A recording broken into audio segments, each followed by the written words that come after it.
I usually just like to sit just for a minute. All right. So, yeah, let's just wait for a few folks to come in, and we'll get started. Sure. So what do we have planned for tonight? Well, definitely a Kaladesh draft, at least, and maybe more. Have you at all tried the cube or seen it, watched it? Not yet, actually. I did a best of 3 Zendikar this morning, and while doing that, I was watching. Let me think. Who was I watching cubing? Not even sure, actually. Okay, I don't remember who I was watching, but I was watching someone cubing. So, it was Max Mick. Oh, Max Mick, gotcha. Yeah, Max Mick's pretty smart guy. Oh yeah, he's real smart. I think he's underrated. Yeah, I haven't caught too many of his streams, but yeah, I've liked what I've seen. There we go. Okay, you're really so weird. You're like freezing and then you're going in and out. Okay, I think I know what I have to do. Probably just have to go. I see Ethan is cubing as well. Yeah. I've done it once so far or twice, and it's been really good. I've really enjoyed it.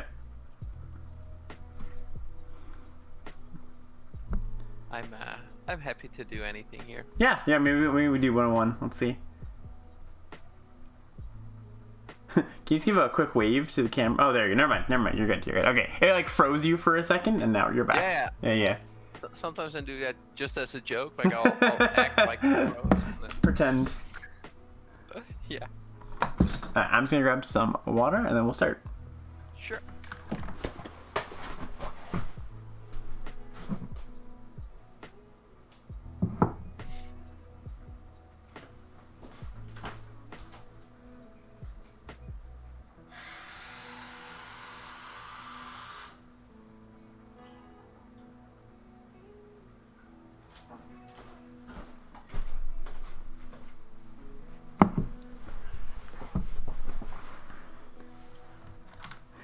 Hey Sasha, how's it going? When's the cube? Soon. We'll cube a little later.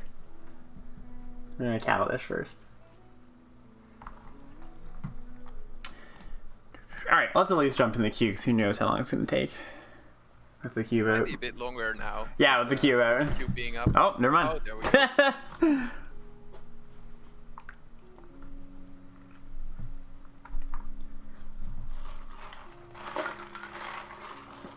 So what's the card you would most want to open? Pick one, pack one.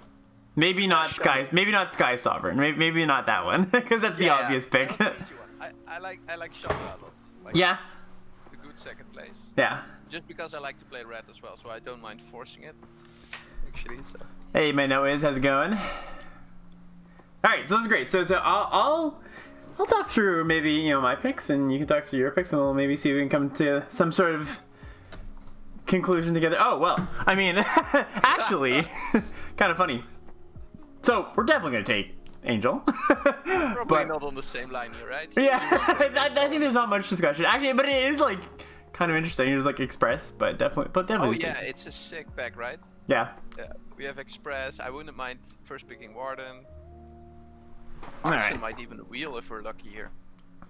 Yeah, we might get that back. That's probably all we can expect. Like these 4 cards are just gonna take it, or 3. And then, And then, I wouldn't expect this card to come back, but if it did, that'd be great. Oh, Sander is very low. Okay, let me see if I can turn you up. I said so many wise things there. Everybody missed that. Oh, it didn't work, York? That's a shame. Alright, I'm just gonna highlight this for now, just until so I can change. So I can go out. And what I'm gonna do actually is just turn that off.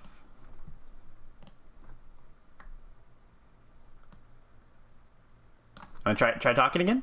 Check. Hey, hello. Yeah, you should be. I think you should be louder now. Okay. Chat, how was that? All right. Do you agree with this pick, or would you take something else here?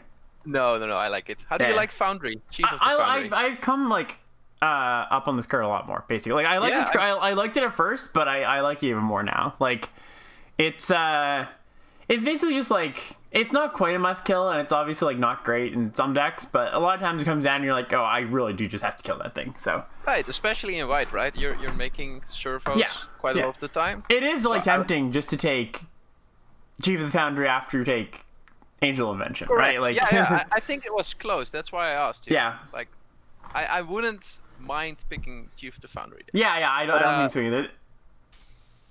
What do you like here? So, Heroic Intervention is quite a sick card, right? So I don't think this card is all that great. It's a bit reactive for my taste, basically. And like, so like you could use it as a combat trick, right? Right. But like the thing is, it doesn't trade up very like it doesn't trade up at all. You have to like either be trading or like your creature has to be big enough already. And like it's got some versatility, but I feel like I'd rather just take a solid creature. Sorry, I ran out of time on this pick, but I feel like I'd rather just take a solid creature. And I think I'm just gonna take Pima Outrider here. Like, I think those are the best two cards in the pack, and like, yeah, like. An intervention can be fine, but again, I think it's a bit too reactive for my tastes. Yeah, can't imagine. I think I would have taken intervention there. Hey, Willis, how's it going? Yeah. I took Friday off. It was a bit of a hectic day for me, but we back. All right, here we got a much less exciting pick. Yeah, dirt of a pack, right? Yeah. What are we picking here? So I mean, Bruiser? like, yeah, Monitor and Bruiser. Bruiser is such a weird card. I feel like, I don't know, 20% of my black decks actually want this card. Like 20% of my black decks are actually aggressive. Might as well just take Wild Fast Monitor. I think. Yeah. It's the card we most likely play, right? Yeah, I think so. And like, I think not even considering it is colorless, because like I'm just gonna, I don't know. I see this as a red card basically, but I also see this as like not a pull into red at all, but just like a very, very solid red card, you know? Yeah, correct. I agree. This is interesting. Is this interesting? Not really. Well, I mean, it's interesting. It's interesting that we see an angel this late, I guess, is my... It's good news that we see Yeah, it's good news. Yeah. Especially, it's a sick low 1-2 punch here. Just the Angel Invention to Wistweaver. Yeah, even the art is close, right? So, yeah. Ooh, look at that. All right, everything coming from Motos here. Yeah. No, I do actually wish we took the chief at this point, but what can you do, you know? Hey, Pellet Cooling, how's it going? All right, let's just take that, and we're happy with that. Okay, this one's where we might change a little bit. We'll see though. What do you like taking? Because I don't love Propeller Pine. Oh no, I hate that card. Yeah, okay, great. We're on the same page. I would pick Lookout here, I think. Yeah, just me as too. A me too. Flyer on black. But, yeah, just because this is like the best card in the pack. But like, I think this card is very easy. I think this is a trap that like people fall into a lot of times, where it's like, this card is fine, right? And it looks fine, but it's like not that fine, you know? Like it really is just really medium for 4 mana, basically. Right. When you realize it only has Fabricate 1, that kind of hurts, right? Yeah, you realize that like neither of the modes are very good, and the flexibility doesn't make up for it, is the thing. Yeah, correct. Subtle Strike here. Yeah, there's Strike. There's Crusher.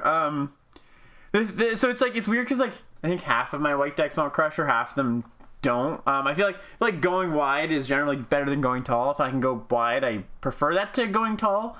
So I could see taking this here, but I agree just taking Subtle Strike. Oh, look at that. Okay, so this is actually nuts, right? This is one of those packs, and this is where it's really important, where it's like, holy crap, there was like 4 good cards in that pack, and this one came back around? That's nuts, right? I think that's what you see on Arena more than you see it on MTGO. Yeah. Like, people were simply not in white here. There were like 2 other good white cards here, if I remember correctly. So the people in white took those, and this card is left out because people are simply not in white, right? Yeah, so I think the thing, I mentioned this on the podcast this week, but I think the biggest difference in drafting on Magic Online and Arena is that people get locked. I think people get really locked in really early on Arena, from my experience. Right. So these people were simply locked into 2 colors. None of them was white. So that's why the Artisan comes back for us, right? Yeah. And you see this in Arena a lot. Oh yeah, Kristen's video is not moving. Sorry about that. I know what's wrong with that. Hold on. Hold on, chat. So instead of sharing a webcam, I decided to share an image of it's just an image. Hey, Fat Foos, thanks a lot. I really appreciate that. I'm glad you liked it. works well. Yeah. Okay. So now we're just picking dots. Yeah, I can pick on whatever's. You can drag these to the sideboard, There right? we go. We don't have to have these in our deck. Exactly. We're not. We're not proud. Nobody's making us pay play these, you know. It's like, alrighty. Okay, there we go. So we're basically mono white at this point, right? So we Yeah, can exactly. take anything. Yeah, we can that's basically take that is a anything great we way to want. put it, right? And I think it's very, like, you know, maybe for us some more experienced drafters, it's like easy to see that, but I think a lot of people do get into like, oh, I'm black white because like I got these 2 cards late or something, right? But like that's not true at all. No, we're mono white and we're basically taking anything. So I probably would take Rebel here. I think it's I think so too. Yeah. The nothing great reason. in white. So like, I think that red was probably the least open color in pack 1, but that also means it's gonna be very open in pack 2 likely, and I'm happy to pair our really open color with the, you know, a bomb and potentially, you know, other good cards. Yeah. And to be honest, we didn't see any good red cards, not even in our first patch, yeah, like right? not yeah, it might just be the packs were Can't dry. really say whether it was open or Yeah. not. It could also be that there was simply nothing opened in the pack. I'm just gonna do one more jump on your sound just to put you up a little more. That should be good. Sure. Yeah, and chat if there's anything wrong with the video / sound, let me know. We'll fix it. All right. So I think at this point we can do this. We just put these in a pile, and this is like you know, Chad always gets in my case for sorting by by whatever I please. But like, I think at this point it's been like this is my logic. I'm white, and then I'm something else. Right. You know, right. so- I would sort this similarly. So I think I also dispute your sorting quite a lot most of the time. But here I agree, and I agree with your pick as well. I think it was simply the best card there, and we wouldn't mind be. Ooh, this is a close one though. It's pretty interesting. So I mean, like, there is Stockpile, which I think I'd take over Night Market look at in this spot. There's 100%. Yeah. There is like Prism, which is specifically good with Rebel, but that's about it. Yep. Yeah, we'll put the 2 angels in a pile just for chat. I don't know. I'd love to hear your take on this. What do you think? So I might take a flyer on Stockpile. So I think I would take Stockpile over Patrol here. Yeah, I think so too. And my alternative would be Prism. I would take Prism over Seed Sculptor. So I think so too. Stockpile, take a Yeah, flyer let's on just take Stockpile this. here. Let's see where it goes. Especially because we do have a lot of the Right. a lot of the go wide stuff. Already. So. And I just like white black as an archetype. Yeah, me too. We saw pretty late Subtle Strike, so kind of a sleeper actually, one that I wasn't like super high on, but I came around to actually really liking. All right, we just take the Artisan here, yeah, it's Arson or Renegade map. Yeah, right? this is the point where it's like, if I can bias towards a white, one color, I certainly will. Right at this point, and I do think map is actually pretty. Map to go get like Rebel is actually kind of interesting. Like if we're like black white potentially, but. All right, and then this pack has nothing. We are low on 2 drops a little bit. I think I'm just gonna snap this up. Like it's. So would you pick that over the Specialist? So Specialist. It gets back our stockpile. If the stockpile dies, yeah. Somehow.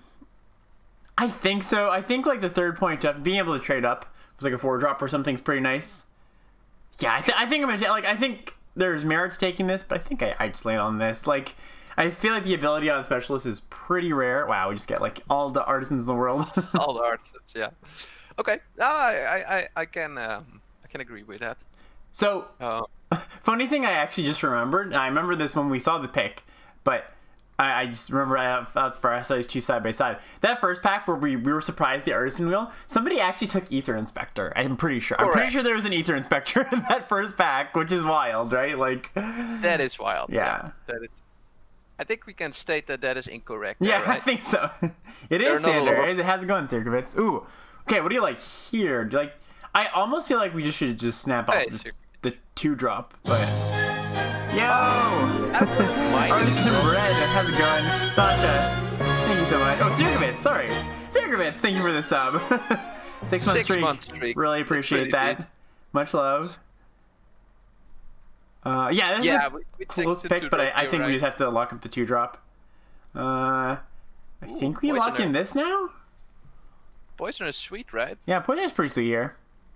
I wouldn't mind a Fen Howler at some point, I think, in this deck, but for now it's just Poisoner. Yeah, I think just locking up to 2-drops is pretty important. Ooh, and we get Puzzle. Okay, so we got a sick little black white. Like this Night Market lookout not looking too hot without like any sky skips or anything, but Not looking out, really. yeah. All right, and I think I'm more likely to play this card than I am to play this card. Yeah, and with more likely, you mean very unlikely. Yeah, right? exactly. Yeah. Ooh. Okay, so here's interesting. I think I'm gonna take this over this card, even though like there's Yeah, they're better in multiples, right? Yeah, and there's the potential for this card not to do much in our deck, but like this is. I'd rather take a card that's going to be an 8 out of 10 sometimes rather than like a card that's a 6 out of 10 always, you know? Yeah, and our 3-drop slot is like full. I mean, Yeah. we have 4 artisans, right? So. Yeah, exactly. Okay, I like the fact that you put the 3-drops with the 2-drops now. I totally. Well, totally it's being reason it. optimistic, right? It's just like look how many 2-drops we have. Yeah. Our deck's Look so at all great. these 2-drops. Ooh. Okay, I'm interested. Where do you take deckhand here? Dockhand. I would be on aeronauts probably. Yeah, I don't love Aeronauts. It's like a good card. It's a fine card, not a great card. But then Right. again, the rest of this pack. I mean, like Garrison's sort of interesting with the 2 lookouts, but I think we just like Yeah. we also have just like a lot of low end, so we can afford to take a top end card here, right? Let's put Right. this on the board. Actually, sorting, not like a maniac for once. So yeah, let's just take this. Yeah, I feel that white black is a bit of a slow archetype, right? Mm-hmm. So it doesn't mind the life gain. Interesting. Okay. So what do you like Passing here? up on Whew. I think I would take the exemplar. Yeah, I like it, especially because the Night Market wheeled out of the other packs. I'm pretty sure we can wheel out of this pack. This is a better pack than the other packs that had lookouts in them too, right? So Yeah, I think we can probably wheel that card. And yeah, I do like this card quite a bit. Yeah, and I think we have the deck for it, right? We're very Yeah. likely to activate No. Pella Cooling, this was on purpose. I meant to put the Glen Sleeve Artisan in the sideboard. Ooh, Barge. Barge is kind of nice here, actually. Yeah, Barge these. Yeah, and, this we is might another play card. lookouts then. This is another card that I've come up on. It's just like one of the things that like isn't immediately obvious is just like obviously like vehicles kind of seem like aggressive cards, but they're also just like decent defensive cards too. Like when you play Right. this and you don't attack for the turn, like your opponent really can't attack until you're 5/5 a lot of the time. So Yeah, agree. Ooh, you're this right. is a dot of a pack. Would you be on Crusher here?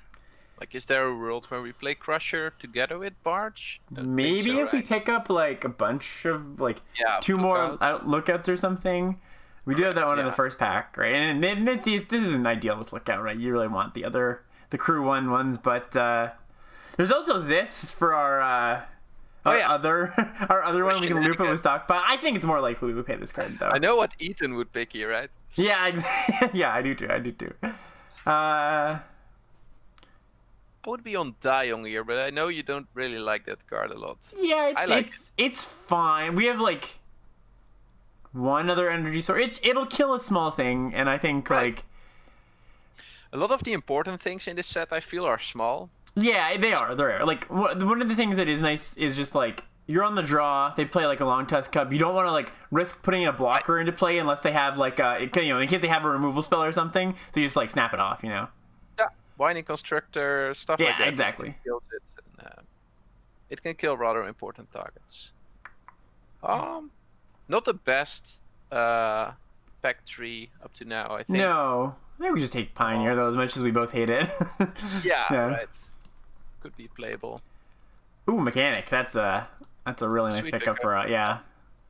Yeah, so this draft was like overall, this yeah. Sarah just pointing out all the revolt enablers that we passed up. Oh yeah.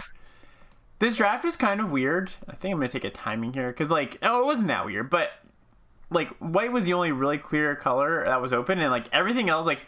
I feel like I just saw no green cards, no red cards, no blue cards. Like Sure, we don't want Howler here, Alex? Fenholler? I think so. I mean, I think we need one more interaction spell, basically, right? Sure. Like, we're a bit low interaction. Like, Hauler's good, But I think like we have enough top end here. Okay, Garrison's actually something I'm kind of interested in here with the lookouts, and especially the lookout coming next pack, I assume, optimistically. Yeah. So. But if we don't get the third one, then... Okay, we got it. we got it. Yeah, we even get another one of these. Okay, so this deck actually, like, turned out pretty darn well, you know? Yep, definitely playable. 29 cards currently, so you have to make some cuts. Really just the 5 drop slot. We just cut it all. Who needs expensive cards? Ooh, Dylan went 3-0 with a white red aggro deck and cube. Nice. I am very proud, Dylan. Keep up the good work. keep feeling the fun, please. Okay, so I mean, ideally, like it's tough because like I think our mana base would like to be 10-7, but we have three lookouts, so like that pushes us. This is one of those situations where it's just like your limited mana base is never going to be ideal, and you kind of have to choose between the lesser of two evils, right? So it's like, if we're 10-7 here, we get to cast our white cards and double spell with them more often, but we can't cast the lookouts early. You know what? I think the thing is, though, like, casting lookout early is good, but it's also not necessary, and I think because we have, like, quite a lot of white spells and double white spells, I think I'm going to go 10-7 here, actually. So, I would probably lean 9-8 here. Yeah. And that is because most of our white spells are our top end, so we're not going to double spell with them anyway. Yeah, that's true. And we also like are gonna have double spell turns where we're more often going to double spell with 2 black cards, I feel, with this deck than we're going to be with 2 white cards. Or just a white card and a black card, and we need both. Right. So yeah. Yeah. All right, I can buy it. I can buy it. Can't imagine a lot of situations where we're double spelling with 2 of the white cards. Map would be okay. Oh, you mean in this deck, Secrets? Yeah, map would have been nice. Yeah, I do agree. Map is a bit overrated. It's good sometimes, but it's good in this kind of deck with 2 renegades to stockpile. Oops. But all right. What I really like about map is that it starts the stockpile train going, right? You need one exactly. servo to keep scrying. It starts... and sometimes you have a stockpile on the board, but simply nothing to sack, and those situations. Yeah, it's free basically. Are the worst, basically. Yeah. Charge will be out as well. That's interesting. So I was thinking Charge is actually like one of our better ways to leverage what we're our engine, right? Like so. Yeah. So there's the idea of like you can build your engine, and this format's a lot about engines, right? Just like building your engines, stockpiling or modulating or whatever. But then there's also the like sometimes the engines do just win the game on their own. But then there's the idea of just like how to turn that engine into a win. Like you can accrue a bunch of value with this, but like I think the Charge converts that into a win really nicely while just being like good with these and these. I think Charge is actually a card we want here. Yeah, I think I agree. I think both Charge and Angel of Invention will make our 1/1s useful, actually, instead of just being 1/1s. Yeah, we can cut we can cut Subtle Strike and Rush, I think. I think those are like... Rush is kind of interesting with the Angel, but we also have just like Fortuitous fine. Actually, Evasion's kind of interesting too with a lot of our cards, but I mean, if we're looking for cuts... I don't know, what's your take here? What do you like cutting? What do I like cutting? Are we Pioneer. playing Fortuitous Find? Sorry, say again? Are we playing Fortuitous Find? I think that's a... we've got 2 vehicles. Yeah, I mean, we have like a high value target and 2 vehicles, which probably is just not enough. Oh, we have too many lands. Too many lands. We are running 17, right? Yeah. I had too many at first. 17 Bob Ross lands. So beautiful. All right, 1 cut here. 1 more cut.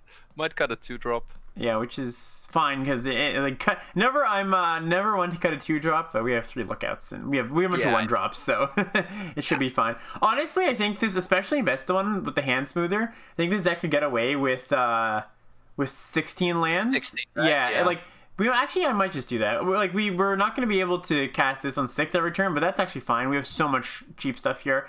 So I think I'm actually just going to go down a swamp here, and we can go up a spell.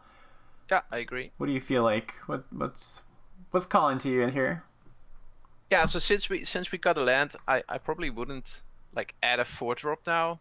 Like that would be a bit against the grain. So Mhm. I like picking up the rush. We could pick up an LA evasion, as you suggested earlier. Yeah, Evasion's kind Uh, of cool with some of our I cards. think Shirkovic suggested that Conviction is a revolt trigger. So it's a bit fancy, but It is pretty sweet with the stock. I kind of like the rush here. I think that card like sure. the Rush card, with vehicles always good, right? yeah, vehicles. Those just like when like you're getting beaten down. Such a good trick. Yep. Let's go. Kind of impeccable timing for evasion. I think they do like fairly different things though. Like I'd be down with cutting impeccable timing if we had like one or two more ways to interact. But like this is so like if we were more aggressive even where it's like we're a beat down deck, I'd be cool with just like playing cards that help us attack rather than being too worried about whatever. But I feel like since we're a little bit of a slower deck, we do need an interaction spell. Yep. I haven't played a lot of impeccable timings in my my Kaladesh drafts though. No, neither have I. But it's a Hardly card ever makes my that, deck. yeah, I haven't either. But it's a card that like has gone up for me a little bit. Like I'm including it a little bit more often. This is a sketchy hand. Oh, no, this is a great hand. We're gonna keep this. Yeah, this is fantastic. We'll be fine. So would you be inclined to mulligan this? I think I would. I just don't like the fact that we have two unplayable cards in our hand. Oh, unplayable, but they become so playable so easily though. Oh yeah. My experience is that they don't become playable at all. I think we gotta trust the deck here a little bit, you know? Sure. There we go. Oh, there we go. Never punished. This is how you get high mythic, peeps. Yo, Abram, how's it going? This is an Alex keep, says Abram. Oh. What does that mean, Abram? What are you implying? That is so nice. This is a really nice curve. 3 1-drops. Okay, just don't play a 2/3 your opponent. That's all. I mean, even still, this can attack for 3. Probably, yeah. All right. So what do we do here? Yes, multi 5. I believe we will be doing that later. Would you keep up rush here? Like all attack, use rush to kill the 3/2? Yeah. So this is the kind of decision when you're playing like when you're the beatdown, it doesn't have to be playing an aggro deck, but it's like how much damage are you pushing here versus how much damage like are you gonna be dealing next turn basically. So like if we rush, we kill this, we deal 1, 2, 3, 4 basically. 5, 1, 2, 3, yeah, 4 damage. So I think like that's not quite enough here now just for me to not develop my board. So the question is, do you want to? We're gonna play this, I think. The question is, do we want to send with the exemplar, or do we want to just say we'll save that for next turn? And I think I'm gonna send with the exemplar. Like we don't have a million artifacts in our deck. I wouldn't mind the trade here. I mean, we're trading a 1-drop for a 3-drop, right? Oh, they just take it. Wow. Okay, that's surprising to me. That's 3 damage. That's very surprising, actually. Not surprising anymore. I understand, opponent. I understand. All right. So what does rush do again? +1/+0 and makes it indestructible, right? Give it.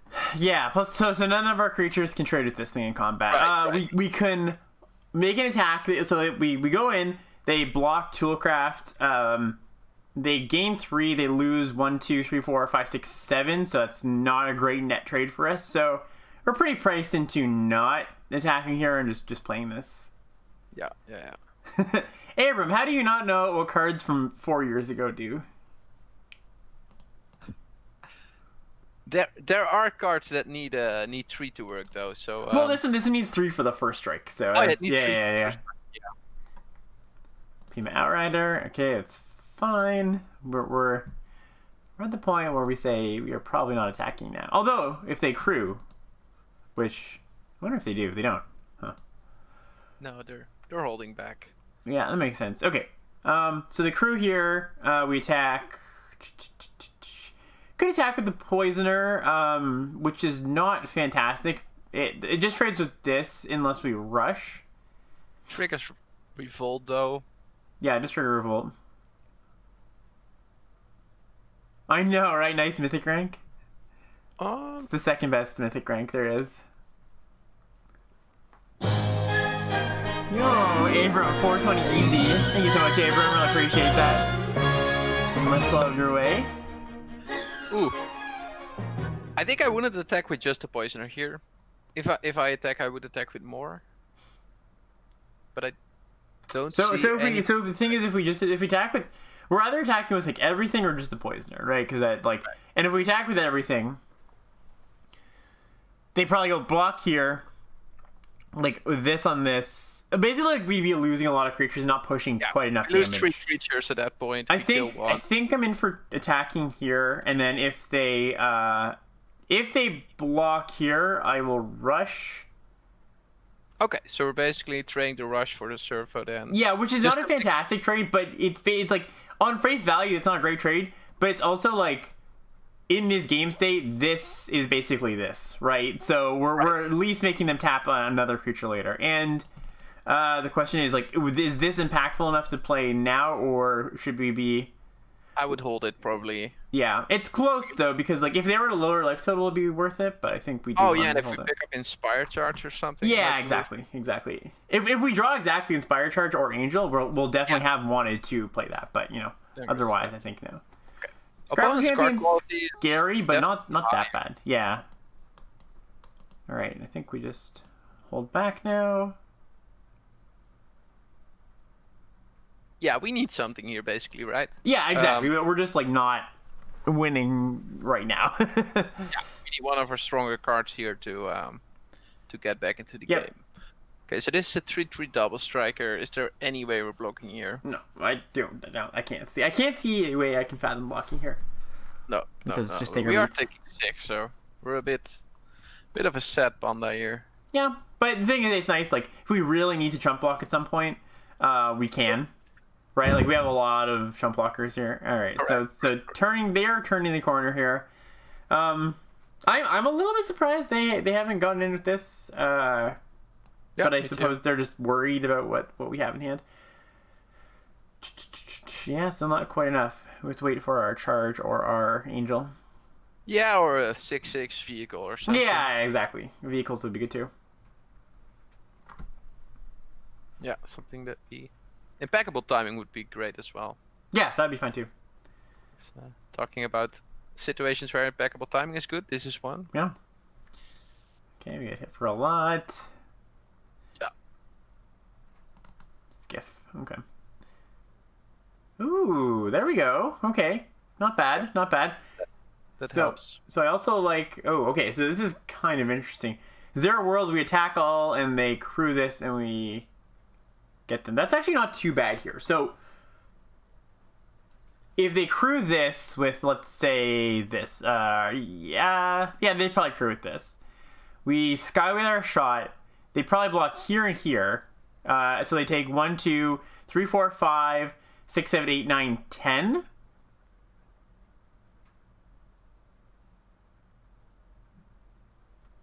Huh. Yeah, this is pretty critical here. So, what do you like doing here? Dead on the crackback then?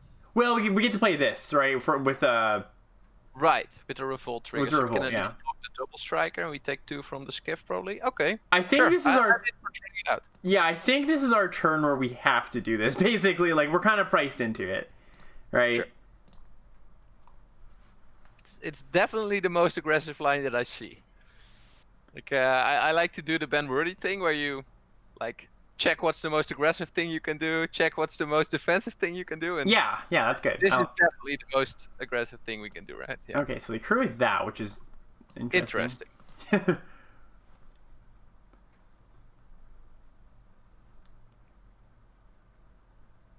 Yeah, they get to crew with that. So they do get to eat actually one more thing than my brain told me at first.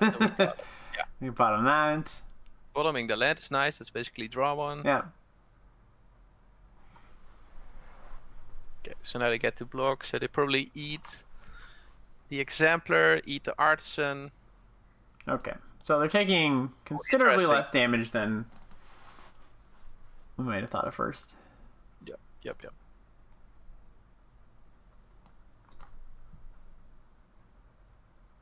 But we are kind of in a spot where they can't just attack all. Alright, pass turn here. Interesting. In all honesty, I didn't even come up with the idea to all attack there. Oh yeah? Yeah. I was eyeing the 4/4 to be shot down as a whale, basically. I see. That was so I really like the fact that you brought it up, and that's why I wanted to try it out. Also I found it hard to imagine the board state, like what would happen if we would do that. So yeah. I'm happy we did. Yeah. It helped me. Okay, so let's see. So they had sparks, meaning we're just dead, I think? Yeah. Dead, yeah, them having removal spell means we're just dead. Which We're is fine. just taking 12 here. Yeah, which is fine. See, so the thing is, the thing about that attack is like,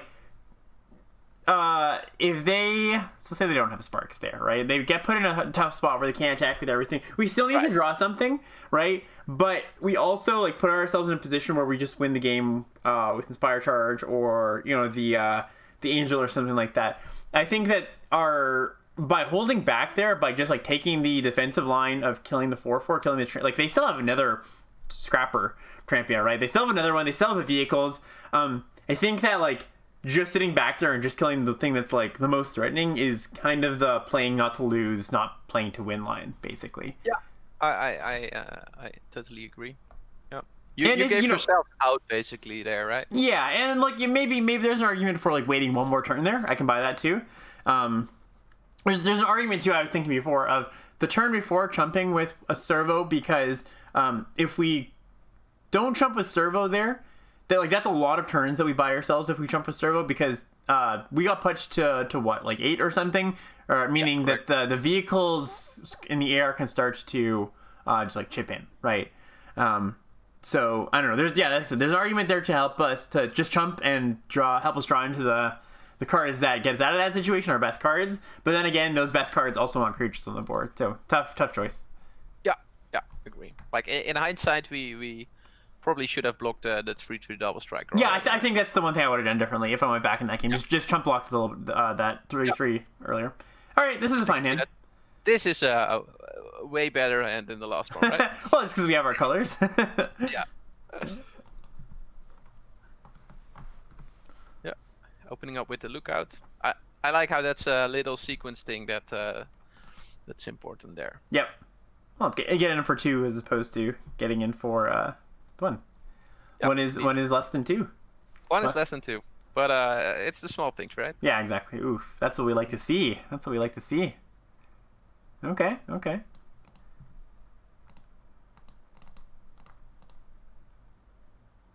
Yep. Hey, Numenor, how's it going? It's Artson, right?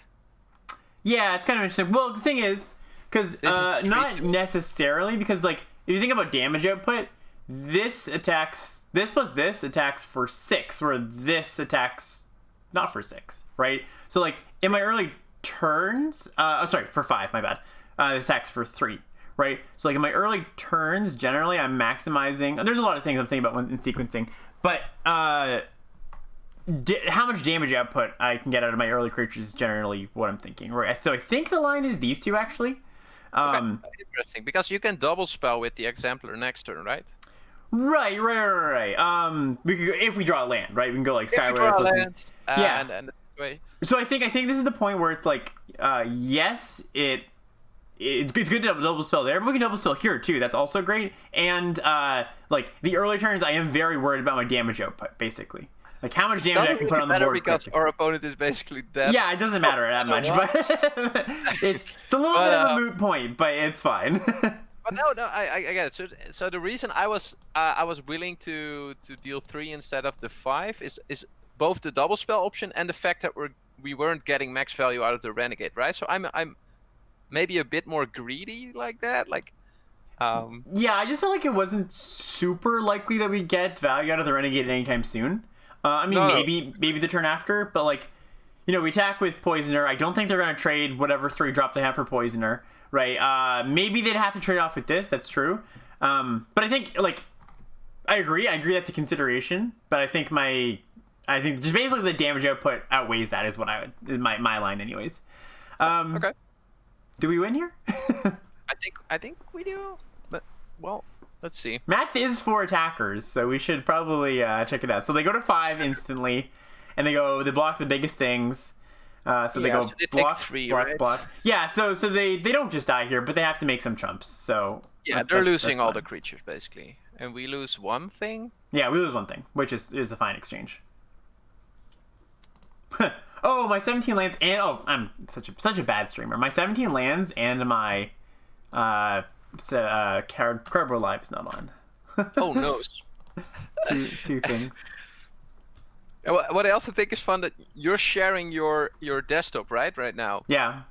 You could also just be sharing your arena client and doing this in the background, right? Well, it's weird the way I have my setup going because it's the way I have my setup. It's hard for me to on my other monitor do it.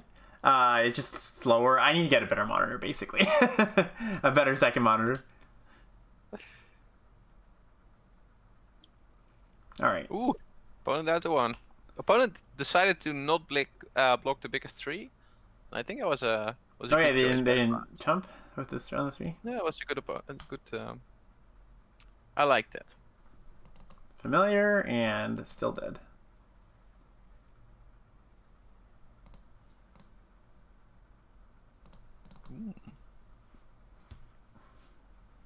Now the 5 life gain is coming in handy here. Yeah, exactly. So useful. Yeah. 29 it is.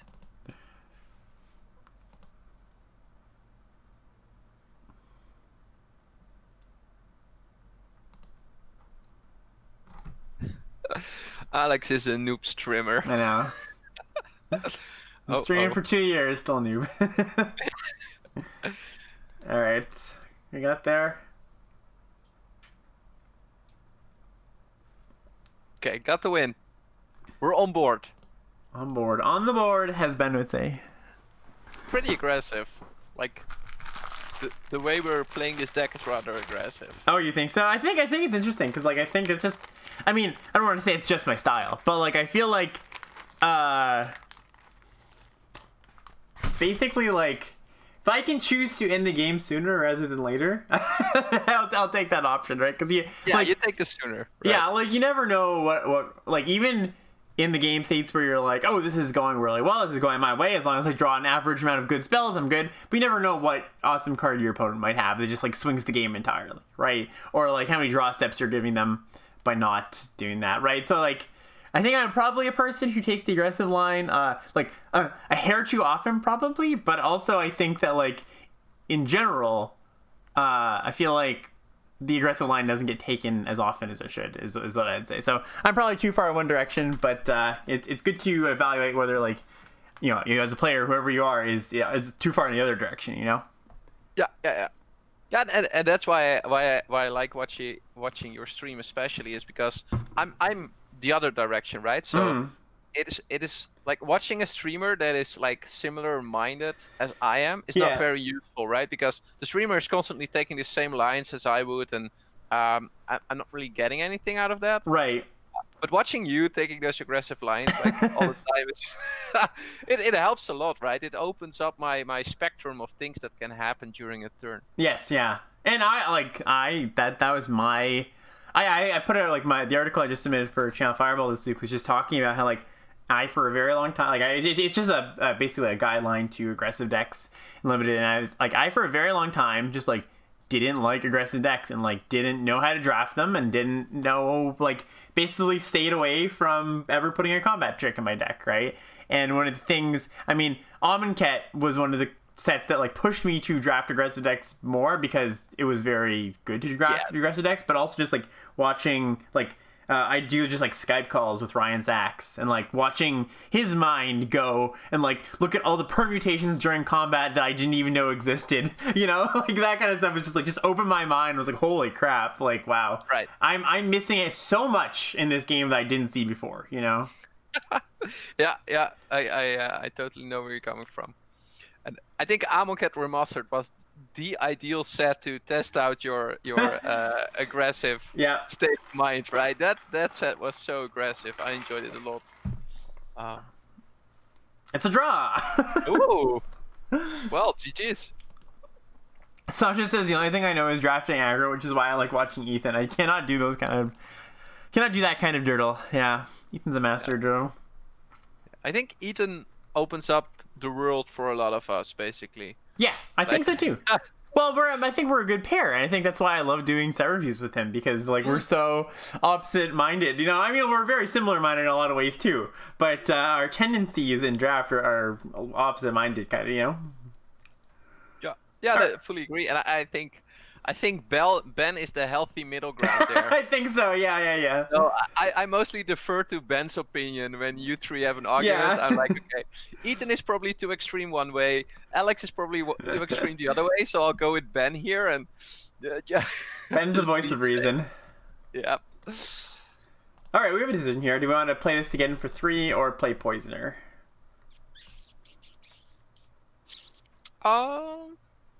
So is there, like, I like to play out the Poisoner early because that gives us the higher probability to be able to make the 1/1 without trading it. Mm-hmm. Also cool line. Actually, we actually get 3 artifacts next turn, so those will have first strike. Great. But if we attack with this, play this. Yeah. So yeah, I definitely like just attacking for 1 here and then playing the Poisoner. No Pyro Helix, please, opponent. Please don't ruin our day. Okay, thank you. We asked nicely. Yeah, if Ben is the vegetables, what does that make me and Ethan? Classic middle ground fallacy. Yeah. Oh, by the way, Shukovic mentioned that he's removing this raft from your 17 lands log due to cooperation with me. So yeah, whether we trophy or not is not. It's collusion here. It's not by my own accord. All right, that's fine. Wait, did they just chump? Oh, I don't know if they knew they just had first strike. Interesting. Yeah, I don't know. I'm pretty sure they didn't know they had first strike. All right, well, that's fine. I don't in particular. Wait, what? They just blocked. They blocked the Poisoner. Oh, sorry. I thought they chumped. My bad. I looked away for a second. Yeah. My bad. No problem. I was like, how is that relevant for blocking the Poisoner? But then I figured, it is not. like, oh. All right, let's crack this. Ooh, this rush of vitality on the Exemplar is going to be spicy. Yeah, it's pretty interesting because like we could just like do this, but I agree that's probably the better line, especially because like if we just like wait a turn or two, like if we drop 1 more land, we can go Angel Hold Up Rush too.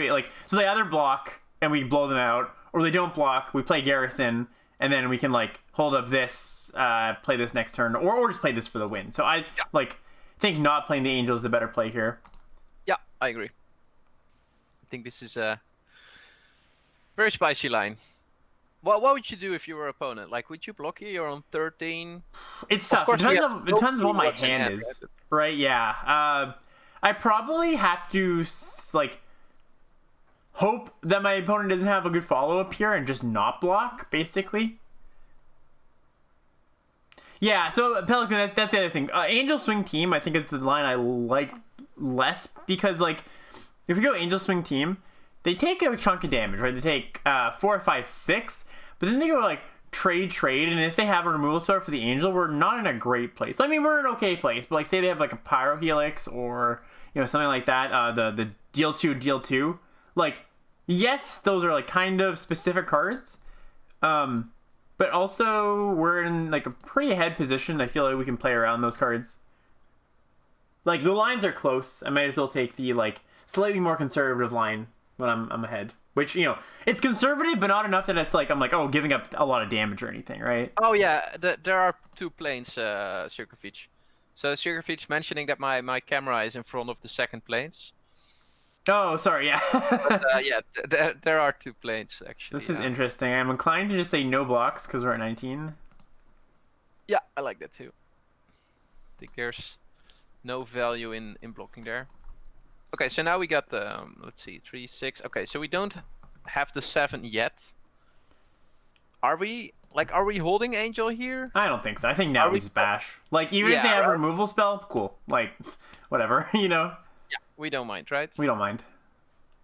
You can get the crew. Like, we're just gonna make tokens crew with this. Looks like they do have a removal spell, or maybe Settle Strike. At least there's something, yeah. Okay. They saved us the trouble of making the decision. Okay. GG's. Cool. GG's opponent.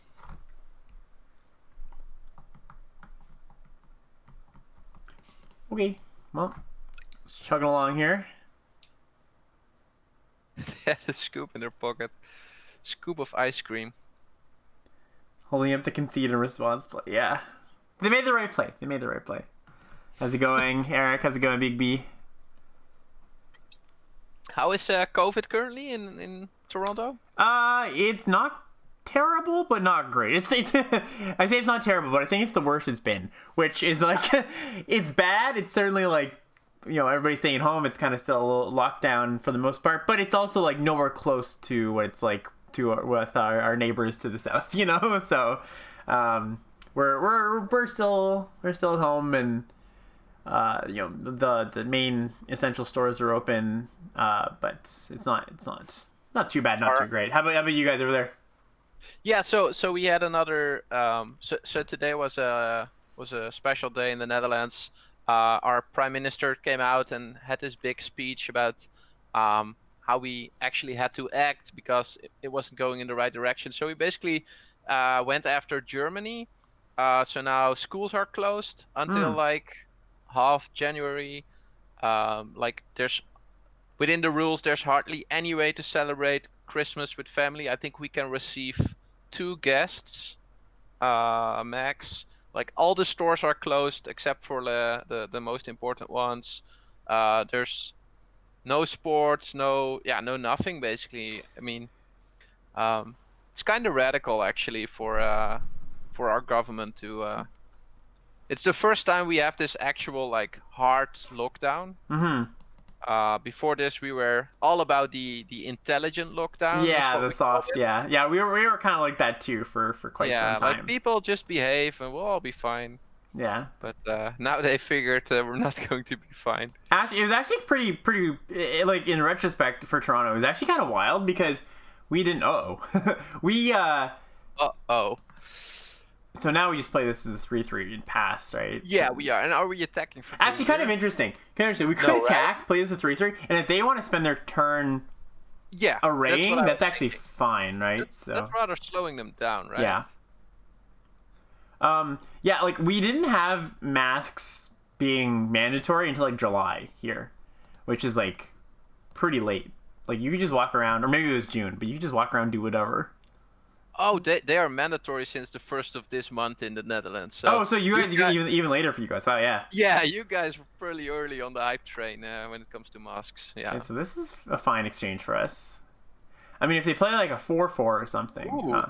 If only that was an instant. All right, so I think we should do the same play here. Just bash and play. Yeah. Yeah, bash all.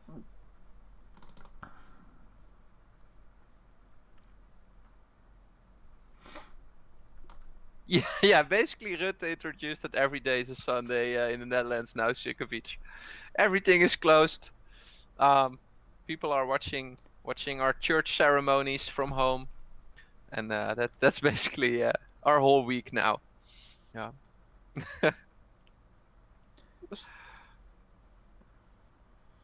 Wow, this is aggressive. Yeah, they don't mind spending 2 mana on that. Yeah. Like, this is an exchange we're pretty happy. So this always makes me. How many views do you average? Depends on the day. Depends on. Average is everything, I suppose. But sometimes we're usually in the 100 range. But today, I assume is a little bit lower since people are hyped about Cube. And I think Ethan's still on, or is he off now? What are we doing here? +1/+1 again? I think so. Yeah.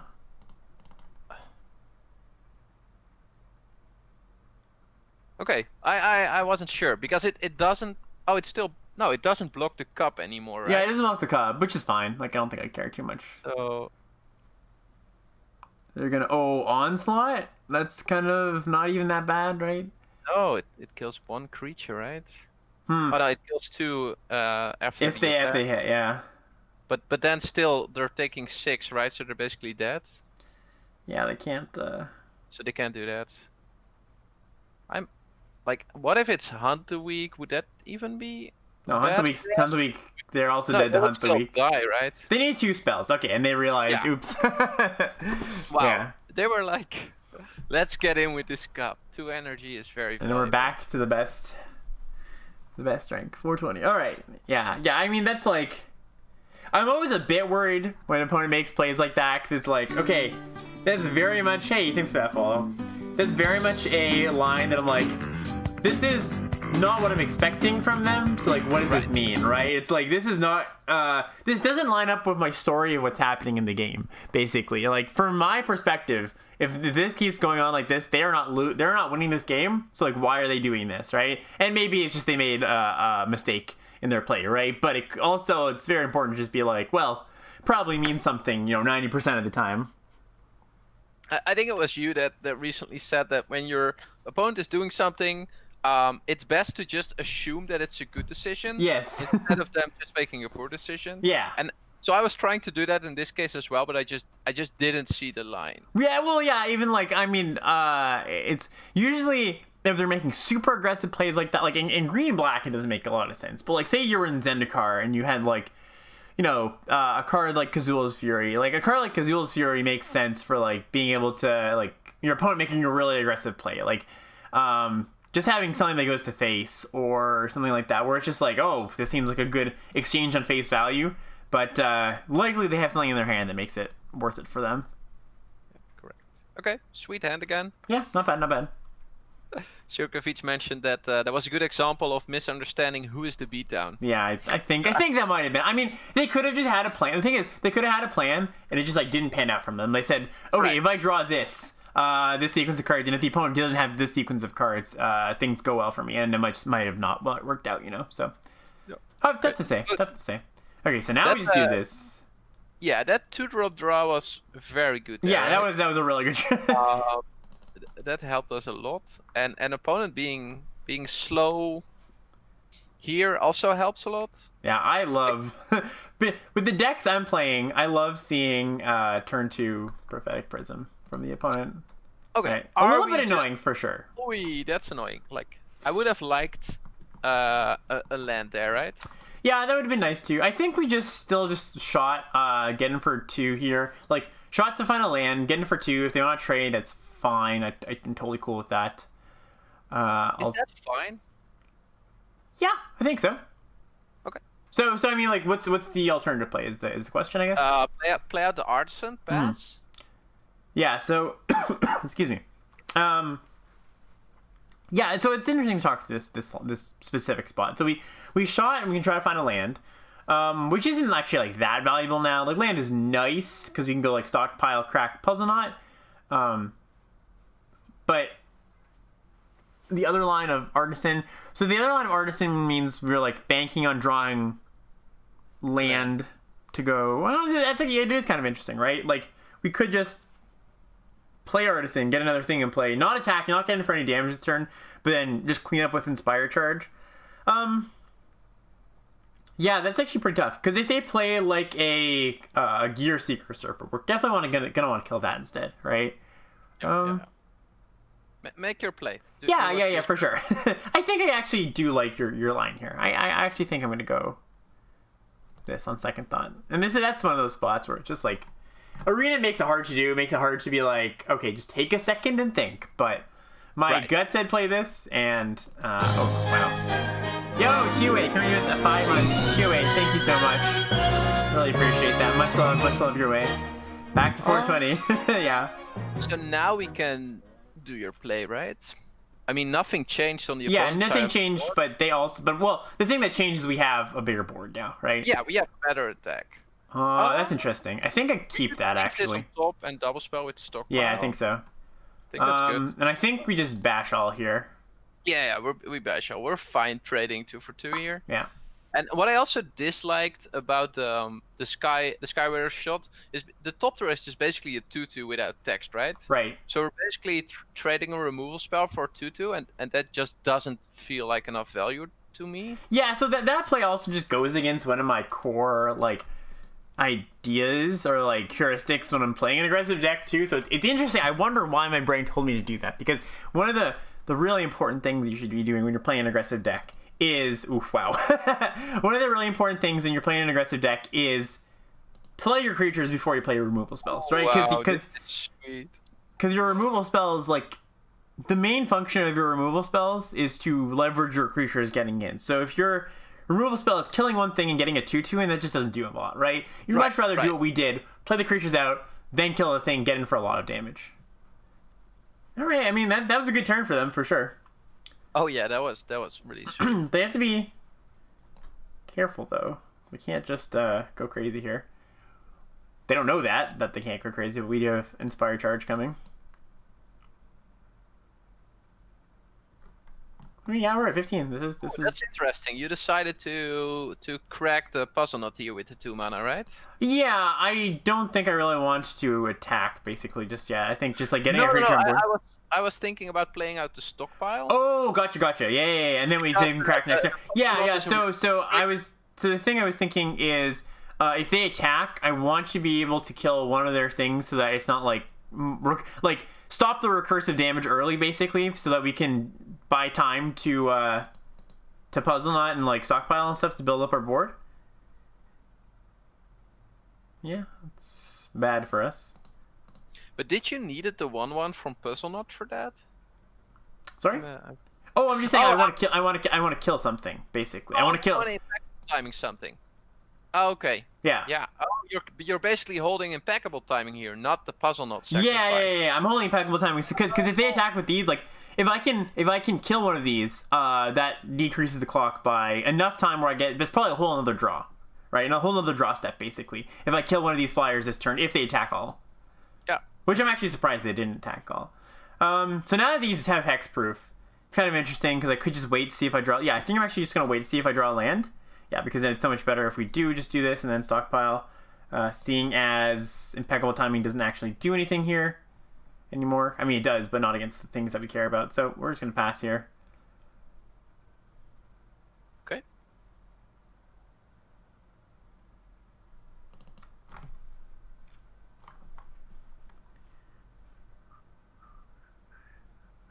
Yeah, and they are, well, sort of playing around impeccable timing.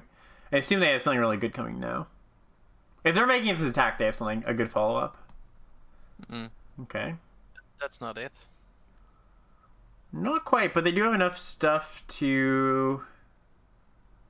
Yeah, that's one more thing. Okay, so they now have enough stuff to not just die. I mean, they wouldn't have just died anyways, but I think we are not dead, but we're close. We're closing in on dead here. So we attack all, we Inspired Charge. Like, they do have to block is the thing. They do have to block quite a lot, actually. Yeah. And we get a token, so I think we are supposed to jam here. I agree. I'm 100% behind jamming here. Yeah, it's not ideal, but I think it's the play. And I tend to... Small little UI thing here. I tend not to just go attack all, just like... Because it's very... Our brains are very good at being like, oh, I've seen that before, that's Inspired Charge. Like, they probably are putting us on Inspired Charge, but it's slightly less likely they'll think about that if I don't just jam attack all, you know? Yeah.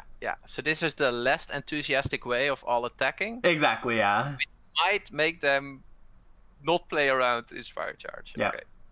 If Pelican says we're dead if we don't jam. Sorry, go ahead. If you really want to do that play, you have to like attack with 2. Then yeah, get 1. Yeah, exactly. Then go back. Yeah. If you can't show about too much because then people will be like, okay, well clearly they just have it. It's just like finding that nice little middle ground, you know? Yeah. This is good for us if this is the blocks. I'm sad we're not killing the Padim, but that was to be expected actually. But yeah, exactly. Everything else here, and we're losing one creature here.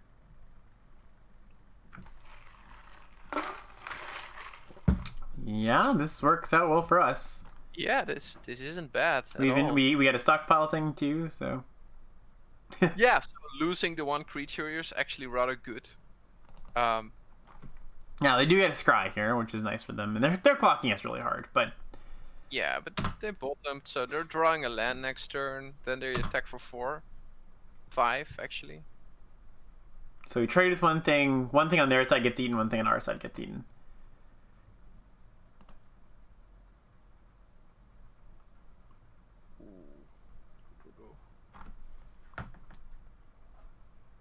They do have lethal and over the course of 2 turns here because of the goggles, but we just got to keep carrying on, you know? Wow, they don't attack. That's quite good for us. Okay. So now we have a decent attack, right? We can just attack with the Exemplar. And they might jump. They might block with Padim. If they block with Padim, we timing here. Yeah, this is actually quite good for us. So then the second thing here, this is another thing you have to worry about. Not falling into, I don't even know what you would call it, but like, this is a fine play. The first play symptom where you go, oh, that's a good play. That's a fine play. The first decent play you come across, do making that play, right? So I came across a play being like, okay, there's 2 crafter, we can attack with that. But it's also super worth considering, should we just attack with all, right? What happens if we attack? Actually going to suggest that. Yeah.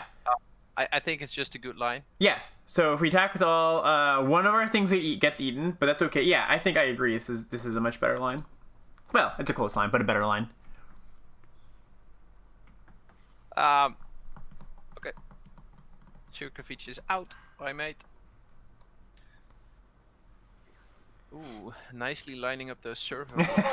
So aesthetically pleasing. Yeah, indeed.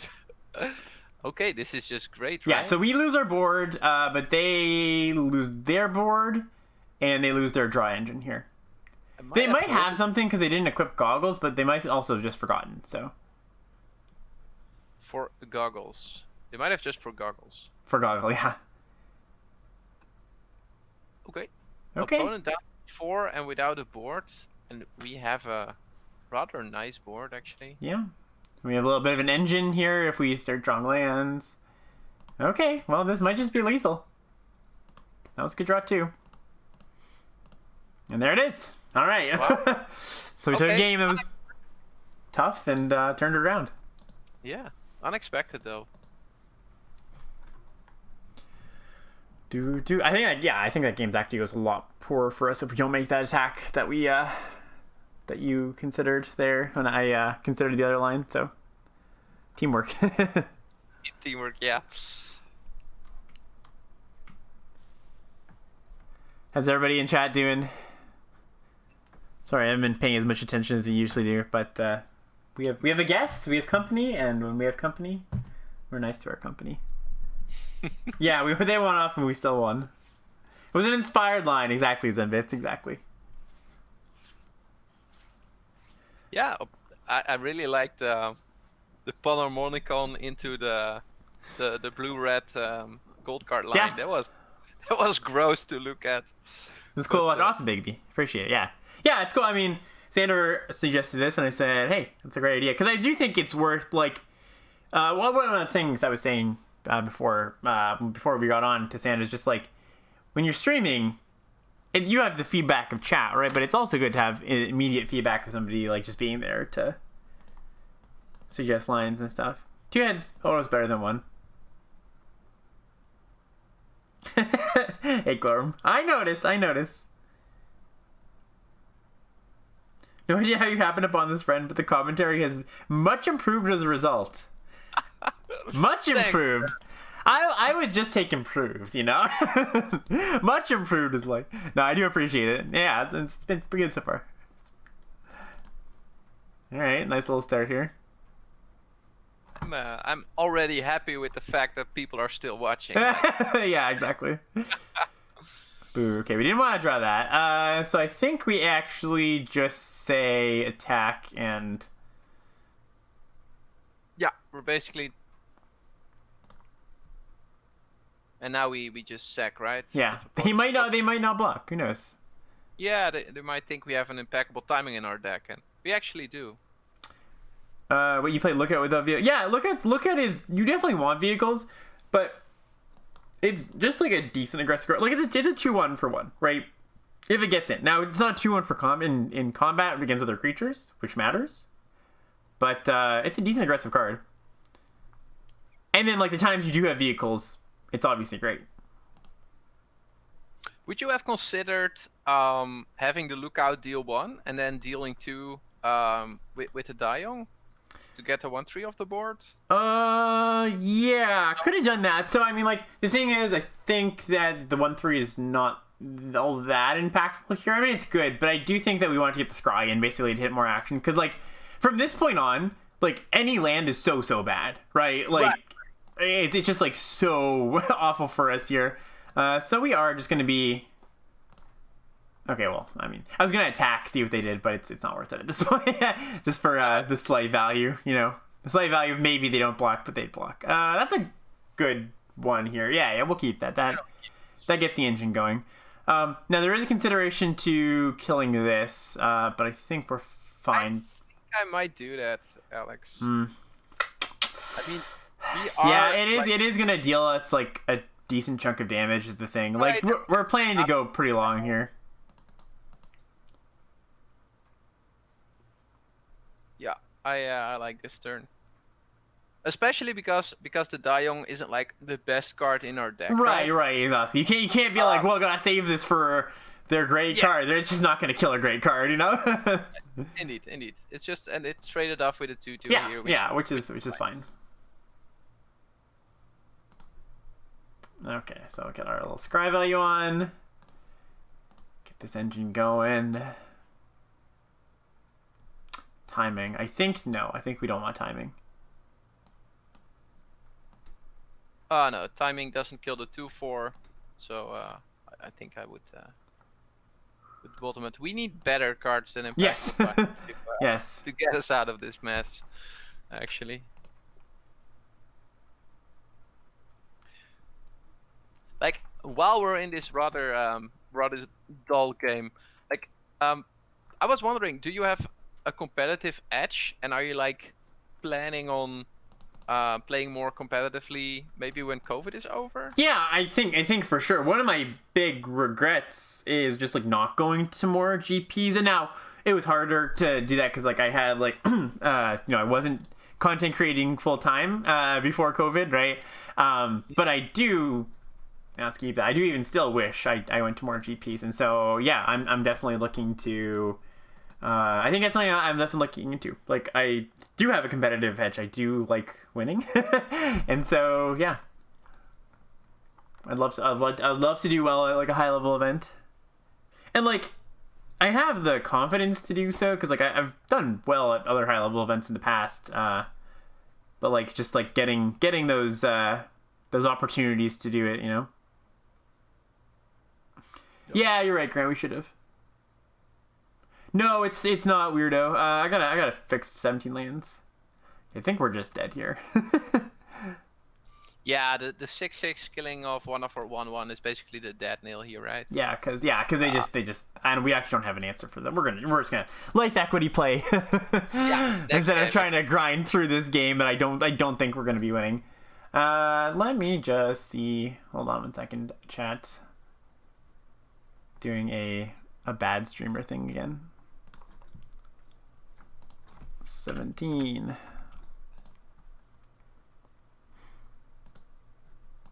That's what I did. So I'm a dad of 3, right? So I went to competitive events. I have this this agreement with my wife that I can spend 1 Saturday a month playing Magic.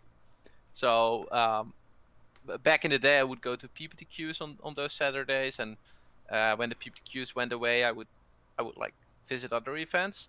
But I found out that like having 1 bullet a month is just not enough to. That's like, the thing. Even with a rather high win percentage to get there, right? So like just before COVID came in, I was a bit tired of that of the whole grind because there were just not enough bullets to shoot into the system to get there, right? Yeah. So I think I changed my mindset a bit before COVID to as the goal would not be to do like to qualify for something. The goal what was instead was just having fun that day and not making misplays and the regular like not trying to win but actually trying to improve mentality. Yeah. Because there are just not enough bullets to be fired. So, but I can imagine that now you're a full-time content creator that you might be able to do fire more bullets into that. Yeah, hopefully. And even like just like, I mean, I've got to push myself to do this, but just like even like I wouldn't mind joining the constructed things that you qualify for each month in Arena, or just doing more like Magic Online PTQs. Like that's just stuff that I just have to like carve out time for. So I can't even blame it on COVID. It is me for a lot of it, Yeah. Yeah, but you're right. You're totally right. It's the bullet. Like I think that is a thing that doesn't get talked about enough. Just like you do need a lot of bullets, basically, and you do need to go to a lot of competitive events to do well, even if you have a good win rate and if you're a good player against the like. Ooh, this is kind of interesting because this can crew by itself. I think we just play this. No. This attacks for more. Okay, hold on. Before we do this, mechanic or exemplar. So if we play mechanic, that's the more mana efficient play. But exemplar attacks for more, and we can. Yeah, and also mechanic might have some value later on. Yeah, I think we just do like this. There's some hidden value in the activated ability of mechanic. Yeah. So that might be worth leaving up the mana here, not playing like the ideal mana curve. Right. Anyways, and yeah, you even if you're a great player, like you still have to, play a lot, right? To do well. Oof, painful. Close. All right. Well, at least we got our engine online here, and they can't attack into this. Yeah, that is sweet. Any specific things that you would like organized play do, like in limited regards? I mean, I think we're all in the same boat where we would like to have something at least regarding to limited. Any specific things that you thought about? Yeah, I mean, there was that limited resources episode a few weeks back. I'm not sure if you got a chance to catch it, but they talked about just like what it would look like for an arena limited event, like a big one, like in the same vein as constructed, right? And basically, it's like it's tough to implement because I would personally like draft, right? At least for like almost be like a GP, where at least one of the days, one of the is draft, but that's really hard to implement just because like it's hard to matchmake, right? Because you have to have an exact even amount of players. There's solutions. You can have bots filling in when it's not exactly 8, right? But it's tricky, right? You could combine the queues with like ranked play, right? Yeah. You could do that. I mean, of course, it's not ideal. Of course, I would like to have impot play and blah blah blah on day 2. But I mean, instead of nothing, I mean, 2 days of sealed would already be better than nothing, right? Oh yeah, 100%. Like totally. And then the second day being draft, where you're mixed into pots with ranked players, would be totally fine. Yeah, I mean the thing. So the thing about that, I think, is just like you. I don't know. It's almost like the real world equivalent of that is like going to a GP. Some of the tables you get sit down with other like very high ranked players, and then some people are like, okay, there wasn't enough room here, so you go to the local game store and draft with these other people, and then so just like the level of like you could very easily be paired with a table who like is just like much lower skill level, and you get really hooked up, right? So I guess that's the argument against that. Ooh, Bard. Yeah. Could be the case, but I think that's it's a low cost. I think it's a low cost, right? I don't think that's a huge problem. It's a worst case scenario that will hardly come up. I think so too. I would agree with that. Can they only let 24 people proceed?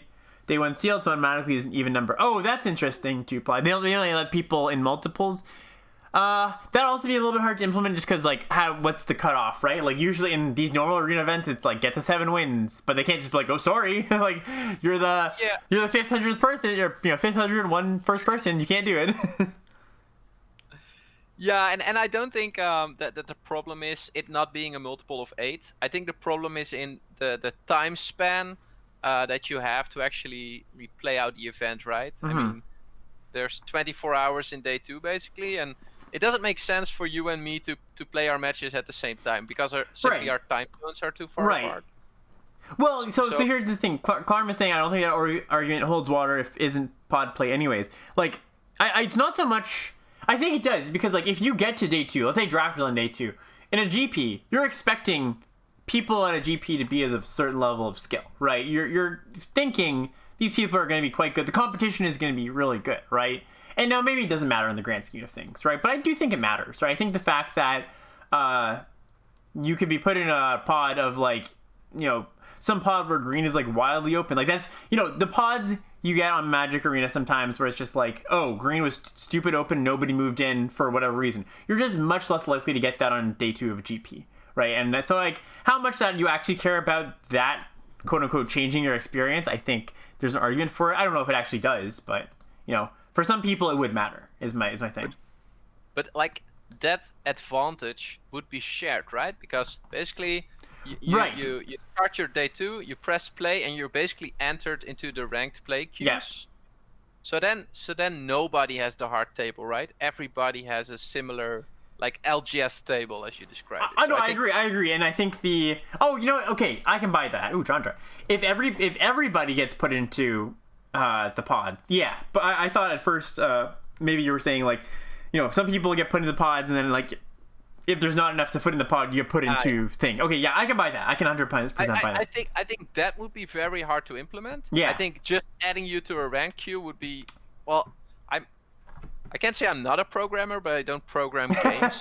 Yeah. So I have no clue whether whether that's hard to implement or not. But like it sounds easy to implement. Like, Gotcha. Yeah. No, that makes sense. Okay, what do we think of our opponent not attacking here? Like in the past 3 turns. Like, it makes me think. My read on that is that they have a very good hand, and they did, right? They had Express, they had this, so they have cards in hand that they're feeling like, okay, I don't want to get too aggressive here. Let me just, play this a little bit slower. Basically, is my thought. So you just go Angel, make tokens, then hope to blink the next time, right? I mean, actually, we're not going to blink this because they have this, but we just play Angel here, right? Yeah. But would that? Do you even like, even if your hand is good, would that make you like lose out on damage? Well, it's close because like they might be saying my hand is so good I don't want to be trading damage here, right? It's not like losing. It's not like free damage. Like it's a cost for them to attack, right? Because we get to attack back, right? So like, yeah, I agree. I'm not going to be like, well, I'm just not going to attack her because my hand's great. No, that's not a good play.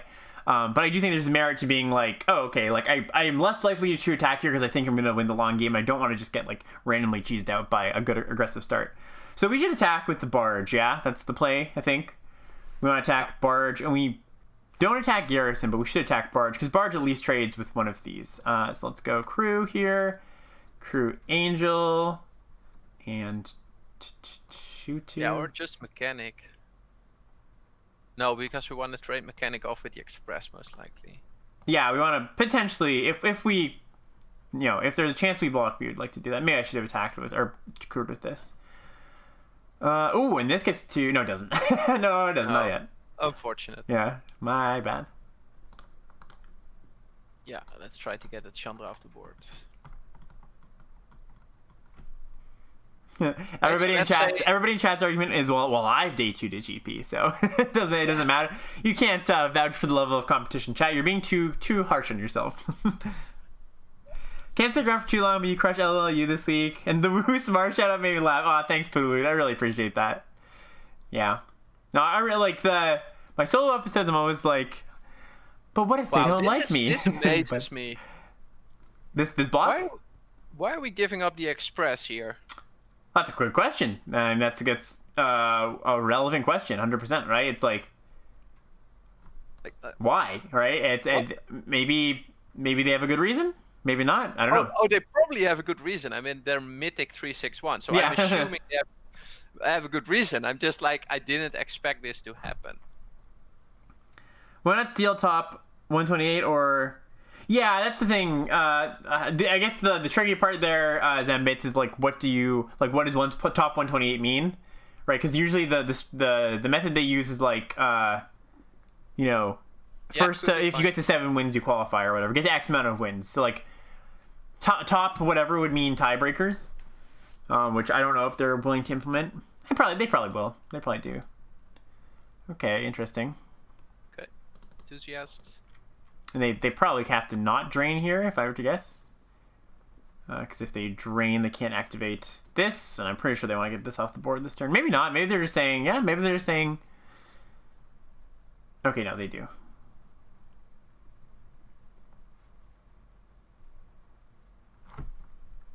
Maybe they're just saying, cool, whatever. Have a turn with your angel. You're expecting them to kill the angel, right? Yeah. Yeah, me too. Me too. No, yeah, they just do it now, which makes sense. Yeah, fair enough. Okay, I mean, this Chandra is a problem for sure. It is. We would like to get that off the board. It's generating value in a way that our lookout combo cannot beat, right? Yeah, exactly. So we're hoping to. So we could attack with Toolcraft. We could attack with Garrison too, actually. What do you think about that attack? Garrison and Toolcraft in here. Is there a line where you die young the Ether Chaser first? Just to make it a 1/1 for this turn? So yeah, that's like a play that's you have to think really hard. Like, is how important is that, right? It just like, because it basically just says Ether Chaser can't block this turn if they really don't want to, right? So I agree, it's worth thinking out the line, and let's think about it. Is that worth it? But that's like a last case. The last case I'd do here. If you had a land, like if we attack with the Garrison, they basically have the option to, like, either block with. They can still block the Exemplar with Chaser, and then Brawler Servo into Garrison, and we didn't get anywhere, right? Yeah, that's true. We did kill the Chaser, we did kill the Brawler, but Chandra is still on board, and I think we're behind still. Yeah, and also, like... no, I don't like it. It's too fancy, I think. Yeah. So I think just play this out, I think. Yeah. Probably as... I would make the attack still. You'd still make this attack just to clear the board? Yeah, probably. Yeah, I think we're fine with the 2-on-2 trade. I buy that.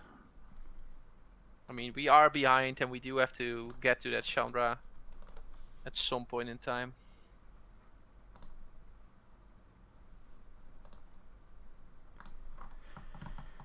Chandra. Sasha. Uh-oh.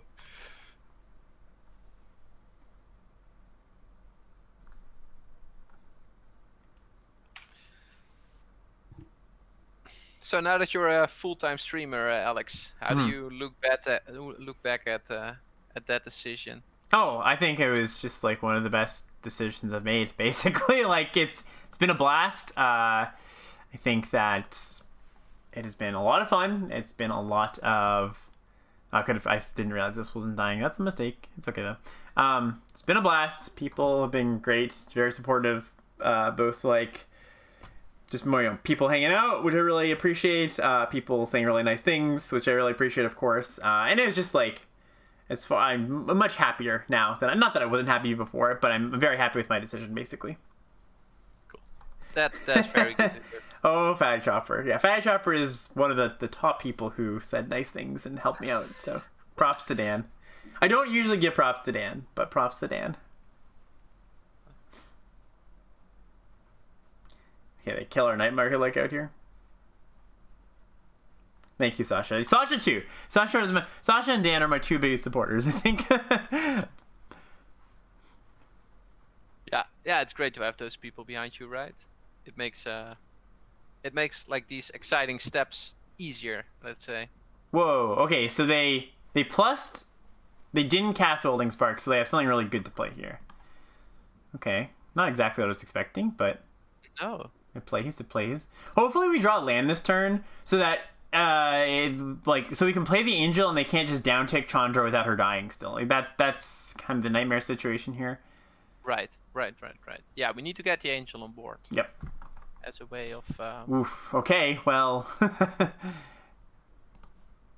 in before land. I mean, we just hold the Die Young too. We will. We can even just hold the Puzzle Nut, but I think there's value in just going wider and wider. So I wonder if it's worth attacking with Garrison here. So they can go like block. That's not good for us. They don't block on here, I don't think. Wait, how are we attacking with Garrison? Like we just crew, we attack, they block here, we Die Young. This is the line, but that's not a great line. We played Die Young for. Yeah. I think we're just supposed to play this and pass here though. Yeah. That's been a long game. It's been a really long game. Yeah, so we had 6 attackers there. They had 4 blockers. I think we have to keep an eye out. Maybe at some point in time we just have to jam. Yep. We are draining them for 1 a turn, right? So it's like it's pretty nice here. And I think I am. Yeah, we're putting away the Dayong, I think, right? Yeah. I think I'm gonna not crack Puzzle Knot so I can go like if I draw a land and go Angel Mechanic pick up Puzzle Knot. Ooh, okay. Hey, Final Love, how's it going? Alright, that's annoying, but We are crewing here. not too awful.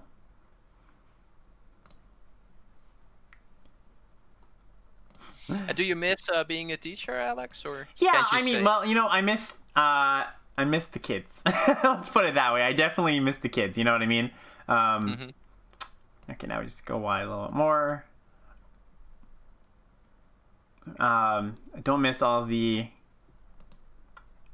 perils of the workplace. I would say, you know, but definitely the kid. Yeah, I'm never gonna not miss the kids, and I do still get to do a little bit of teaching with like music online right now. So it's been a nice little balance.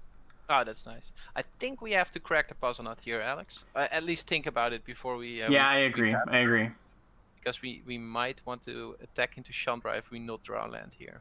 Not sure, but it's worth considering. No. And Weirdo of Oz has a good point here, where it's just like, why would I blink Mechanic to pick up Puzzle Knot if I could just blink the. Punished. That's even more reason. Punished. I could have attacked all there, but I think we're just hoping to draw our. Well, maybe we do attack all here. So 5 things. We're gonna lose a lot of things here. And I shouldn't have played that. I actually didn't mean to drag that on the board. No, don't attack here. I think when we attack, we have to fake the charge. the charge, right? Yeah. We have to. They do just kill us with Emblem very quickly here, though. So we do have to attack sooner rather than later. Yeah. Next turn is basically our attack turn, I think. Land would be ideal, but yeah. Wouldn't inspiring charge just be ideal, Alex? Yes, that is more ideal. Like. That is more ideal. There's ideal and there's like... I guess if I'm asking for things, you should ask for the best possible thing. Right. That's what Santa told me. Don't they have a double or triple elimination tree implemented? They do, but then it's like, I guess like that's exactly what the problem is, right? It's like they do that double, single, or whatever elimination, but then what? Right, like if everybody qualifies, like say there's 500 people and they all make it, right? You can't do top whatever, right? It's just gonna be that many people make it. Maybe I'm thinking about this incorrectly, but okay. Right. So 11 attackers, 6 blockers. we get through with 5. So it's not good, but I think we're supposed to jam here. We're not killing the Chandra though. No, but we do trade with 2 creatures. We traded 2 things. They eat 2 things. Okay. We could also jam and they go to like 6. Yeah, they go to 5, but that's also not great. Is it a thought to jam face here? Yeah, there's a thought, but I don't think so. So I actually think I just play this and just make a token, and then next turn is our attack all turn. Okay, sure. Yeah, we wait as long as possible, Yeah. right? We yeah. Can I see their Fair exile zone? I can. Okay. So hopefully they don't draw spell here. I mean, even if they do, it's not awful, but yeah. Yeah, play and wait. Is this a podcast tryout? Not that I know of. Podcast tryout. I'm not aware it is.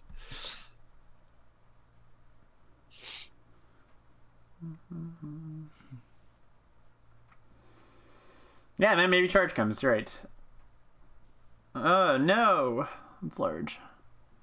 It's large, but it's just one body. Oh, It that's, is. That's Okay. land. So now we attack all Chandra. Yes. Well, it's honestly close because it's like, okay, so if we don't attack all Chandra, we have 1, 2, 3, 4, 5, 6, 7. No, we have to attack all Chandra. There's no getting around this. So yeah, we'll just do that.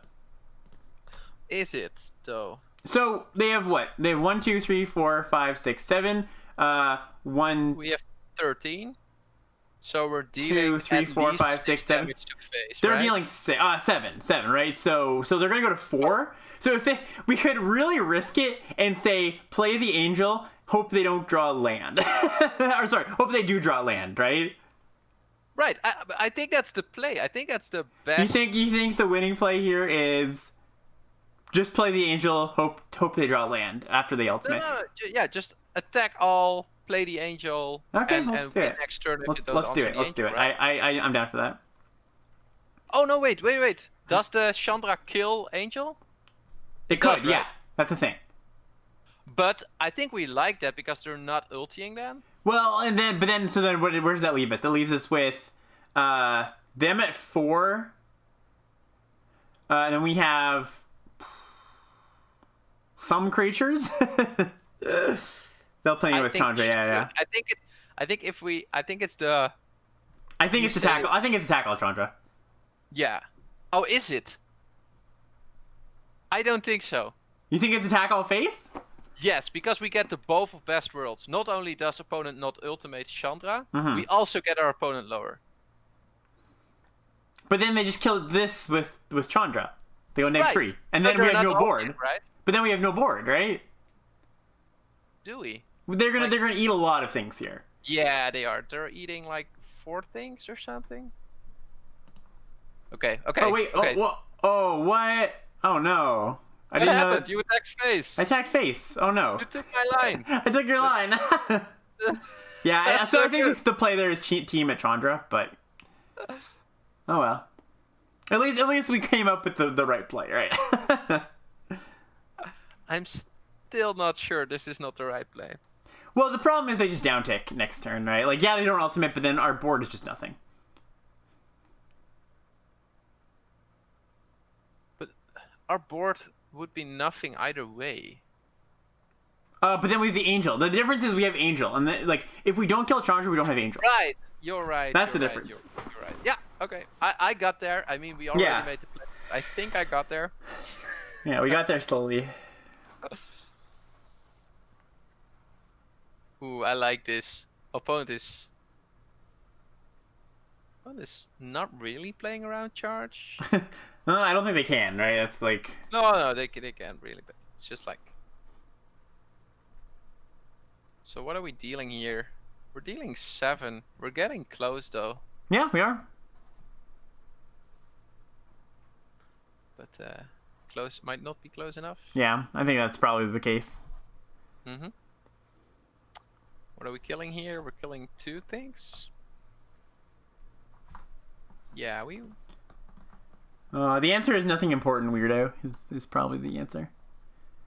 What is unfortunate is that we don't have a good bounce creature now anymore. Mm-hmm. Like we can't bounce an artisan anymore. It's unfortunate. Yeah, so I think the line definitely was just attack Chandra. Chandra dies. We're left with a good number of creatures and angel, right? Yeah, I agree. I agree. And I like as I was hovering over it, I was like, I'm pretty sure I said attack all Chandra, so the arena will know what I meant. And clearly I didn't do that. So bad news bears. What can you do? Oh. Honestly, this isn't the worst because we'll see what happens here.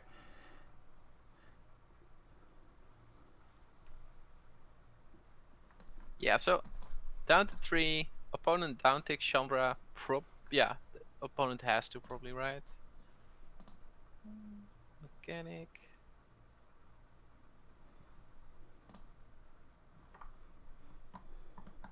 Ooh, was there a line? No, no, no, no. Nee, never mind. Never mind. Never mind. Never mind. Quite the game, though. Yeah, for the game. And like the thing is, if we don't pull this one out, I think it was a good game for like thinking of different lines here. The problem is like a lot of our top end cards are just gone now. Like Angel's gone, Bomat's gone, the big flyer is gone. So I don't think we actually have very good ways of winning this game from this point. Not a long game, but we do have outs. Like we definitely have cards that we can draw. That right. If we draw exactly Inspire Charge here, not that bad, right? Not that bad for us. I think there's more. No, we don't have a fine build going.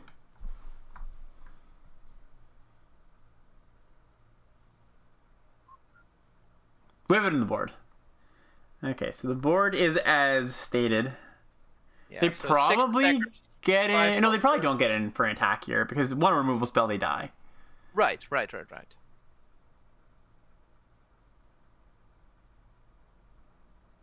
Ooh, this is so risky. Wow.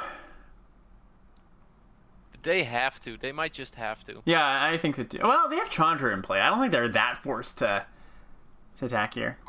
No, they realize. Yeah. No, we don't, Joe, but that also doesn't go to face.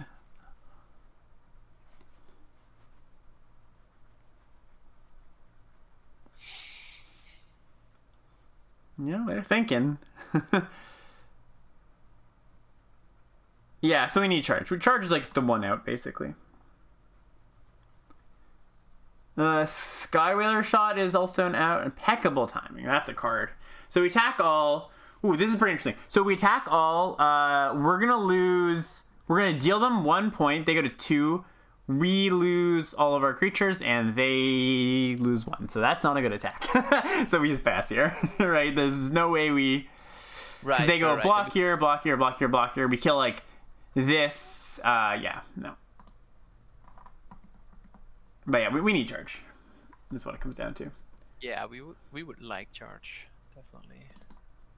Gonti, yikes. That's bad. That is bad news, Bear. Yeah.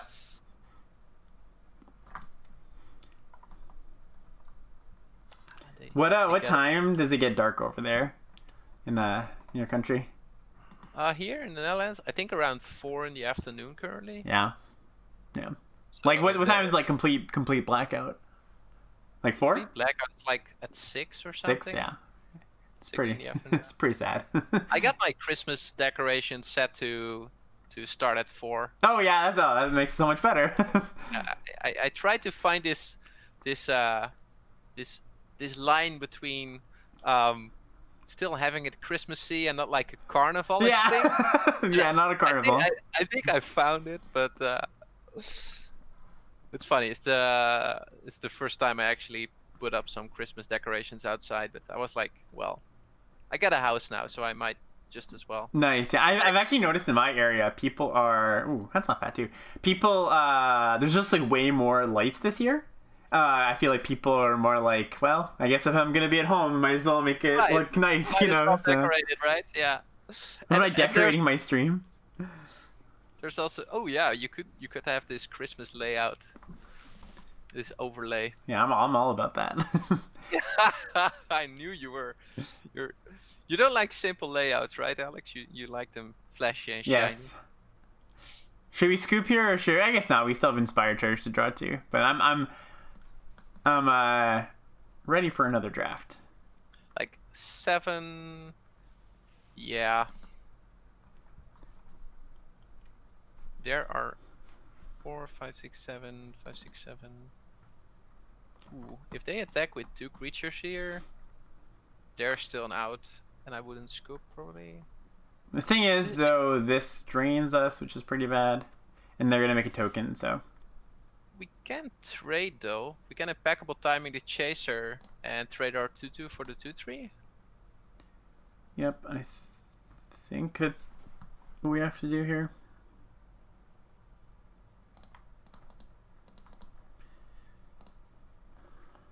No, I think that is correct, Shirkovic. That might be the case.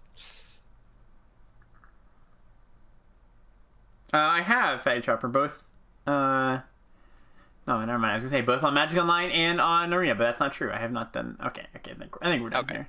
GG's. Yeah, I've done the Arena Cube. It's been good. Okay. All right, 4-2. I think we could have. I think we probably would have won that game if I didn't mess up that attack. But 4-2 virtual 5. 4-3 virtual 5-3. that's what I'm putting it down in the books for. So what do you want to do now? Do you want to do another Kaladesh? Do you want to do another? You want to jump into the cube? It's up to you. I don't mind the other one. I don't mind. Let's let the viewers decide. Yeah, chat. What do you think? Should we do another Kaladesh? Should we jump into cube? Craig says Kaladesh. Marquis Peach says Kaladesh. 2 cubes, 2 Kaladeshes, eh? Too many others drafting cube. I agree with that, actually. Kaladesh tip. We got half cube, half Kaladesh. Yes, Pelicoing, 100%. Yeah, I think just the fact that a lot of people are doing cube today, give the people a little variety here. I'll probably do some cube later, so. I'm probably going to be doing cube like most of this week. Cooking stream. I would like to see that as well. I'm no chef. Can we get a music stream someday, Alex? Yeah, I know. The people have asked. The people have been asking for that. My cooking stream is me showing you my order on Uber Eats and being like, "This is what I'm getting for dinner tonight." Yeah. What's up with the iced coffee you're drinking from this plastic cup all the time? It's my one daily treat to myself. I always get myself a good cup of coffee. Nice. Is that something that's close to your house then, or? Yeah, it's really, really close. Just around the corner. Oh, there it is. It's there. It's right there. Ding, ding, ding. Yeah. It's spiked iced coffee now. I know, Big V. I drafted a really sweet red-white deck with what was it called? Ranger of Eos, and it had like really good tutor targets. Make a channel point your thing for piano. Yeah, I should.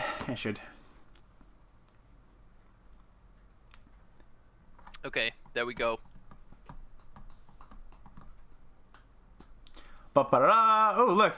How lucky of us to open up 2 great cards for our Pick 1 Pack 1 each time. There's so much discussion going on. This is actually just like a sick pack, right? This is actually like a really good pack. You've got like these 2 cards are great. Mechanics good. These 2 green cards are fine. What's your second pick?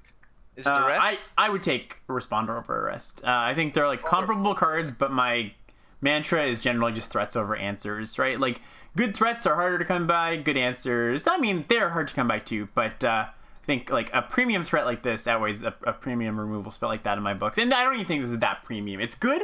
It hits everything, but like, it's not instant speed, which matters, and this is just great.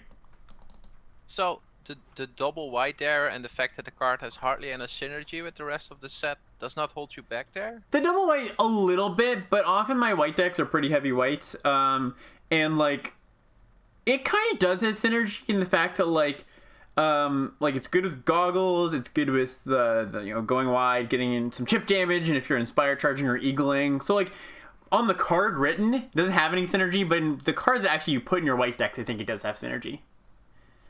Okay, this is interesting. So there's like Stomper, Cloudblazer, Goggles. Those are all in contention here. I think it's not Goggles. What would you lean here? I think I like Stomper. There wasn't any good green in our first pack, so I like to sort of cut that off and maybe like get rewarded pack 2 or something. I'm not sure if that's a consideration you were having, but I would have that. Yeah, like slightly. I think I'm just gonna take the best card here. I mean, I think it is close, and I think there's certainly merit to taking the monocolor card. On Lords Limited this week, their whole thing about like, this is something that I've talked about a lot in my stream. Just like, I think people are too afraid to take gold cards early. Basically, like when I take a gold card like this, yes, I'm not going to play it a lot of the time, or not even a lot of the time. I'm not going to play it all the time, but I'm very much biasing my picks towards playing a card as powerful as this. Like when your gold card is really powerful, I think it's totally fine to take it early. I think it's bad to just hope you get past these cards and be like, oh, like I was blue-white and I got past Cloudblazer. Yeah, that's awesome, but I think it's also you should just go after the card when you see it. What do you like here? Yeah, what do I like here? So I'm probably on Constrictor, but I know you're not that high. Yeah, I think it's a scam. I actually like the card a lot. So if you're not on Constrictor, you might be on Aeronauts for the white, and otherwise maybe Eater. Yeah, I kind of like a tune here, because like even in my white decks, this card's fine, not great, but in my green decks, this card's really, really good, and it also helps with the Blazer. Ooh. Oh, damn. Now we just get to pick up this. Yeah, that's really sweet, right? Mm-hmm. I like the card a lot, and also, like, green is able to splash the Cloud Blazer, and with these two cards, it's very able to splash the Cloud Blazer. So. Yeah, exactly. But I totally agree with the whole you shouldn't be afraid to pick gold card thingy. But I think the Stomper was close enough. Right. That I would have leaned the monocolored card. Yes. Also, the fact that green is just by far the best color in the set. At least that's what I think, and I think you think that as well. I think so right? too. Yeah. Well, it's something that also made me lean Stomper there. So. No, I totally buy that. Yeah. I think either of those picks is totally fine, right? It's very much a pick where it's like almost doesn't matter, right? Just like sure you can argue the merits of one or the other, but when it comes down to it, it's really really darn close.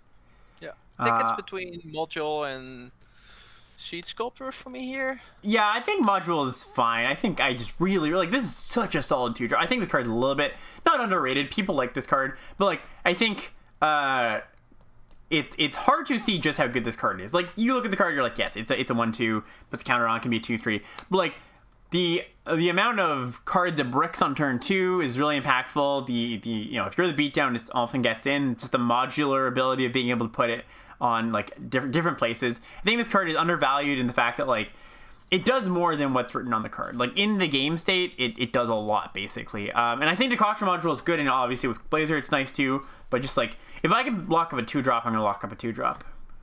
No. Okay. What do you like here? I'm high on Seed Sculptor as well. I'm just not as low on Module as you are, I think. Yeah, that's fair. And since you had 2 energy cards already, I wouldn't have mind Module there. Yeah, that was kind of a cop-out pick because there wasn't much in that pack, but I took the growth. Just that's fine. I might have taken a white 2-drop or something.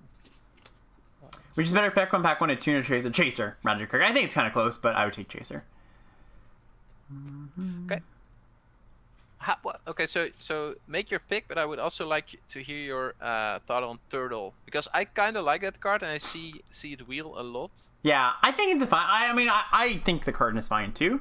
I'm probably gonna take it here, but just because there isn't a lot of good options here, like there's timing, there's Skygate if we like pick up the Serpents.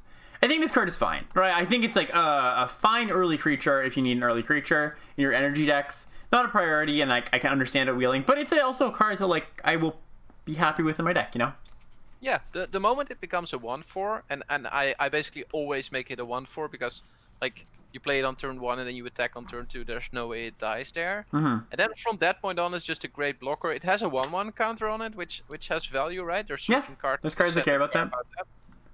So I just like to have it on the board.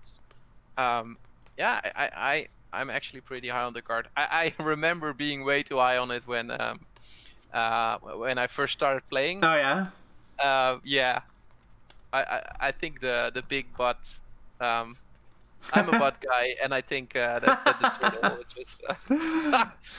is just too good for me. Yeah. So we're gonna take Mechanic here. There was a lot of white cards in that pack, so like. This doesn't mean it. Like it's very easy to be like, oh look, Mechanic Wheel. That's a huge sign, but it's not. Like there was a lot of white cards in that pack that were good. This is just the one that slips through the cracks. Now we might play it, we might not, but it's definitely the card we're gonna take there. Yeah. So 2 out of the 3 green cards still here. Only Stomper is missing. So that's good to see. Yeah, I mean like these aren't like fantastic cards. No, but, so like they great, could, I think I'm actually gonna take Pyro here, like just in case we end up like this is just like I don't care about those other cards basically. So it's like I'm gonna want a Pyro here, so if we happen to end up red. Pack doesn't matter too much. I'm going to take Skygate in case we end up in blue-green with a lot of Serpents. Yep, like it. I'm going to take Puzzle Knot here, just again, if we end up like really energy heavy. Yep. Alright, and then these picks don't matter. I don't love it. Like, I think Implement is like a third-rate card draw spell. Like, I just don't think I want blue Implement in my deck a lot of the time. I know, no Courage, I know. This isn't quite a Courage deck just yet, Murky Peach, I would say. I love Courage, but Courage is good in decks that want to beat down. So... Okay. I like Key to the City a lot when I have cards that tap it to pay for mana, right? And we currently don't have any of these. So that makes me a bit lower on Key to the City. I think I'm probably still going to take it here, though. Like, yeah, because... I could take Responder too, but I don't think. I think just taking the Colorless card where we're not exactly sure where we're going is pretty nice here. Yeah, not sure that would be the responsible pick. Implement is good with Trophy Mage. Yeah, it's good with Trophy Mage. I agree, but even then, it's like I'm not super excited about it still. All right, so there's Gear Hulk. There's I think this is just a better card than Gear Hulk. There's Swooper, which I think is a better card than this. So it's tough, right? Like we're not taking a green card here. White's going to be relatively open this pack, so that's something to consider. I think Swooper goes well with our green card. I like the Swooper, yeah. Yeah, I think I like Swooper too. It's a close pick, but I think just like I'd like to position. Like I don't think we're going to be that blue either. Like there weren't really blue cards. White should not be open this pack, isn't that why Pelico? No, no, it should be open this pack, right? Because it was cut the first pack. But it doesn't matter as much as well, we passed a bunch of white in pack, like literally pick one, pack one. But it's not so much about what we passed, it's what the table is passing to us, right? We saw very little white the rest of the pack. I'm not so much worried about what I passed specifically. I'm worried about what the other people passed, right? And look, we got this guy where shot, like Gear Hulk into shot. Not like Gear Hulk's amazing, but like shot still being in the pack is huge. Yeah, I'm gonna take shot here. Yeah, so I get a bit of what Pelacooling is saying here, but since those cards are both in the same pack, right? The person next to us might have picked up one good white card there, but didn't see any white cards exactly beyond that, right? Exactly. They took it like this Responder, and then the next person took the Thopter Arrest, but then we didn't see any white cards, so the people next to us saw even fewer. You know, so it's like, yeah. Right. So either they're monocolored in something with an Arrest or a Responder on top of that, and they might pick up white cards here, but it's more likely they just moved into two other colors, right? So we're just taking mono yeah, familiar brown cards here. Yeah, it's fine. This card is like so much less good than it looks. Yeah. It's just like so medium, but medium plus, but medium. This is actually not bad. I don't love this card in general, but when we have Key, we just picked up Skyskiff. We just pick up these two. I actually don't mind this, right? Like that's not too bad here. Improvise was the word I was looking for earlier, by the way. It's nice that we saw it on the card now. Yeah. Ooh, we got a little stratagem action. Yeah, it's not That's actually not too bad, honestly. Like, I don't care too much about this. I don't care too much about this. I think I'm going to take it in case we get, like, another good ETB, like a Rogue Refiner or two. I think this is the card that has the highest upside of being good in this deck. Moray, we're not energy heavy enough for Moray to be good, I don't think. No, I don't think it's a bad card though, Moray. So it's fine. It's fine. I get a suggestion. Boom, another turtle. I like bit butts, and I cannot lie. So we could take this too. This helps the improvise. It's another good thing to blink. I actually think I like this a little bit better in this spot. Sure. I think it's like close either way, but this is a really good defensive card. Ooh, Thief Wield. That's not bad. A sweet wheel and another turtle. Gives me the feeling that blue is rather open, but there's simply not a lot of good cards opened. Take a growth. All right, here I'll take my courage. Take the courage. Yeah, I think Thief is fine. I think so the thing is with Thief is like when you're like a stalled out board, or not even a stalled out board, but a board where you want to draw cards. The thing I always think about it with Thief is like when you have Thief and you have the 1/3 that scries. I usually just want to be scrying instead of drawing a random card. Like using 1 energy to scry instead of 3 energy to draw 1 card. So it's like, I like Thief and it's decent, but I think it's a little bit less good than it looks on surface level. Okay, that's fair. Ooh. Interesting. We get another shot at the module. Is this the Ben Murney ETB deck? Yeah, a little. It's kind of trending towards that, isn't it? So, yeah, we could take Module here. We could take Leave in the Dust. I don't mind Module. Module is super. Module with this. Module. Yeah, I think actually do take Module here. Yeah, Module's decent, right? Yeah. Module Now we are more of a Module deck where we weren't necessarily before. Ooh, no, how splashy do you want to get here? Passing up on another stomper. I always default to Pelacooling when I'm making these kind of picks because he he's definitely more ambitious than I am with these kind of decks. And if he says this is a bad pick, I will say just take the Stomper. What's your call, Pelicoly? I'm leaving this one up to you. We do have two, like, we have a Serpent, we have two Growths, we have a Tune. I actually think this is fine for this here, especially with the module. Yeah, I actually think, whoops, not Precision Strike. I actually think this is fine. Whirler Maker. Yeah, I might pick it up here, although there's a Rhino as well. Yeah, there's a Rhino, there's a Narnum Renegade. I think we take Rhino here. Rhino. Yeah, Narnum Renegade may actually just be better for this deck. Like, is it though? Yeah, I think so, because like I like Rhino a lot when like Rhino is a card that's like it's not as good on the draw, and like it's good when you can back it up with other stuff, but like if it just gets in for a hit, yeah, it's a little bit annoying. But like when you don't have the things to follow up with it, like other like a good aggressive 4-drop, a good aggressive 5-drop, it loses a bit of its luster. So this is like a close pick, but I think just the fact that like we're probably gonna wheel one of those things. Oh wow, this pack. Holy crap. Taking Welding Sparks here. I want it all. I want literally all of it. Yeah, Prism, Map, even Meltdown is interesting here. Yeah. I think it's Prism. So Prism because... Right? Yeah, Prism because of Thopterist and Winkin Raider. Yeah, I totally get that. You take Map here, folks? Man, the Map is wild for me, I think. I think Map... Yeah, Map over Prism, I don't think Yeah, so the thing is, like, when you have improvised cards, you want Map over Prism, because it does both things, right? It like adds you, gives you some velocity to draw into your lands and stuff, but also taps for mana and draws you the card. Prism's just better than Map there, yeah.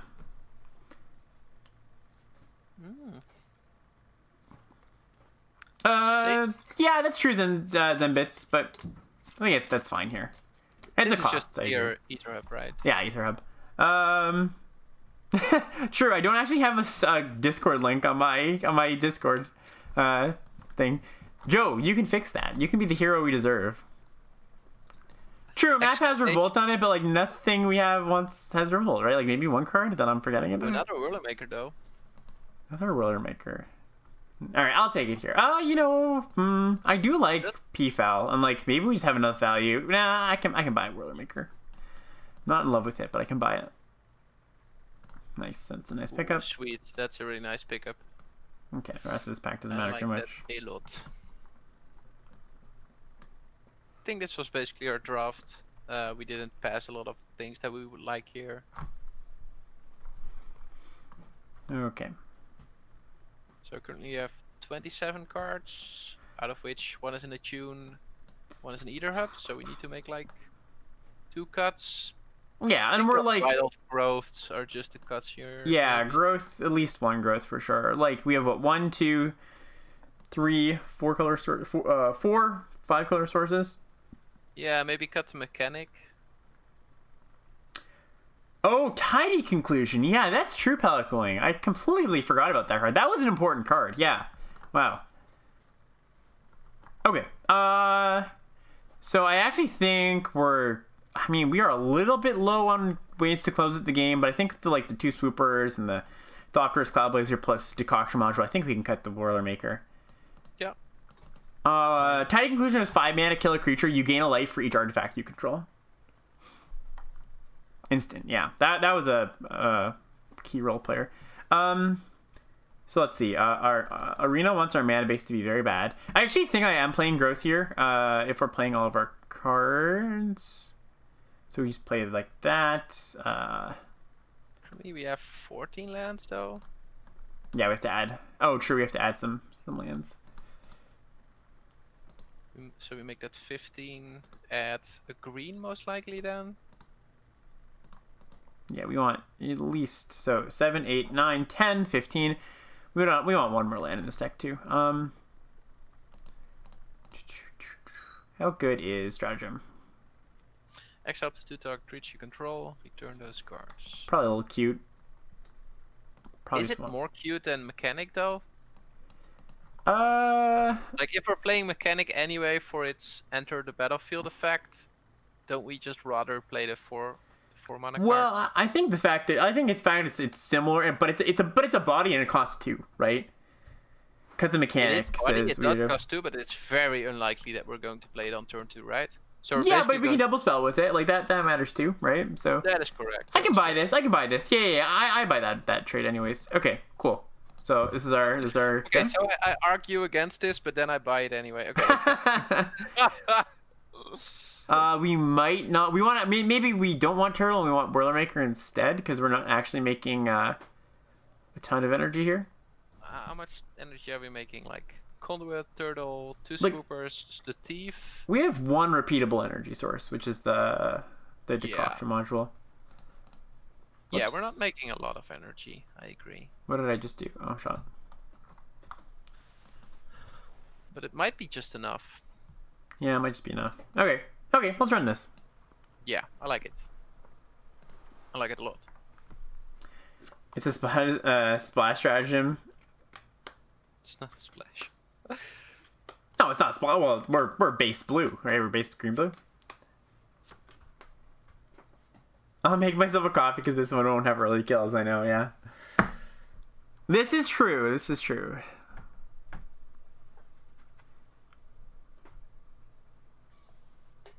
So how do you spend your day, like, outside what we as viewers see of it, like, when you're streaming? Like, what other stuff do you have on the agenda? Yeah, so basically, I'd say half of my days I have a coaching session in the morning. The days that I don't, I like go for a walk, just get out of the house basically. I'll make draft log review videos for an hour maybe. I will be writing content. Sometimes I'm like editing the podcast. Basically a lot of content. Like it is a lot of like very much like solid day's work. Like it's not sometimes, I mean today I slept in pretty late, but it's not usually the case where I'm like, oh, just sleep in all day and then wake up and do my stream. I'm usually like pretty busy doing stuff, I think we open with turtle here, don't we? So it prevents a point each turn, which matters. I mean, for the first turn, which matters, but yeah, we just don't need the attune. We also don't know what we need for the attune right now. Correct. So I think holding it is a good thing there. So opponent attacks, we jump. We're probably attacking back with the turtle next turn, just to have it as a 1/4, right? So that it kills the lookout and actually prevents the attack. Well, we could also just turn Make that another into like they can't attack into this, and that would turn this into the energy from this into another token. Sure. So I think we like not attacking just yet. Okay.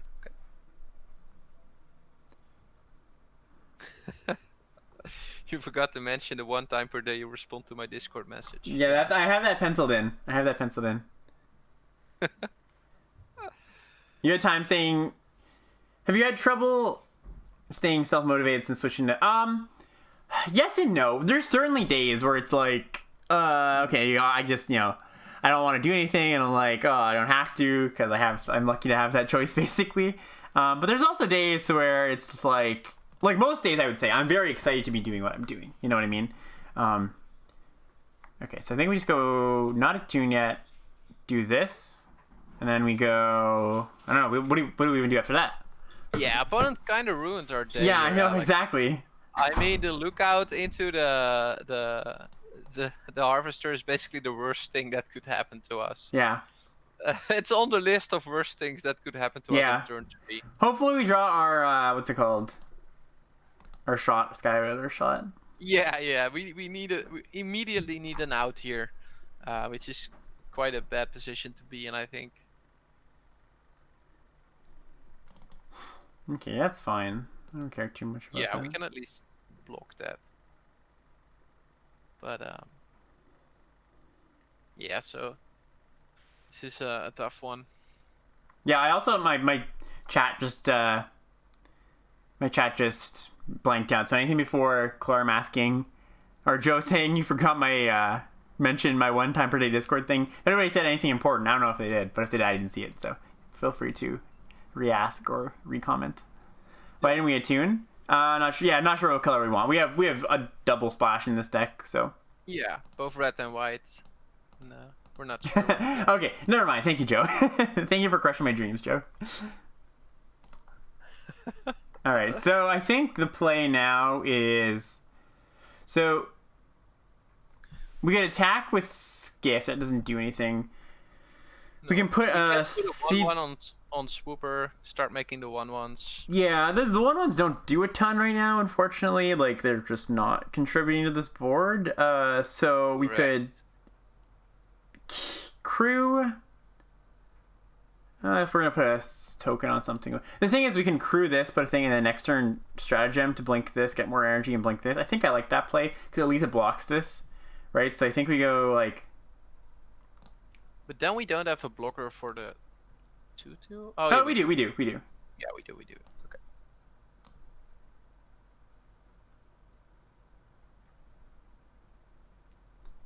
Oh yeah, so now it's a 3/4. We can start jumping the Harvester, so we're at least not taking damage.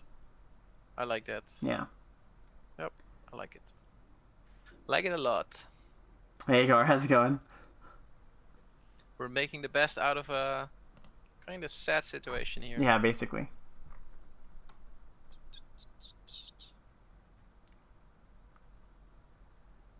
Yeah, just, to elaborate a little bit. Yeah, there are certainly some days where I'm like, it does start to feel a bit more it's hard for me to get to the point where I'm doing so much Magic that I'm just like, this is Magic overload, and this is starting to feel like work rather than something fun, because I am just somebody who loves Magic so much. So it's very hard. But there are days when I'm like, wow, I just streamed for a really long time, and I'm doing a draft review, and I'm doing a coaching session, and I have to write my article today, where it's like, just feels like a lot, basically. It's not bad a lot, but it's just a lot of one thing, basically, where I just want to be like, I just want to play a different game, like turn on my Switch, play something, or go for a walk, and of course, like, and then before times it'd be easy because I'd just be like, oh, just like jump on my, go to my friend's house or something. But that's not as much of an option here, right now. All right, so I think we just do this, then put the counter on here. Like, we're just gonna stratagem this turn, basically. Go get our red source. Yup.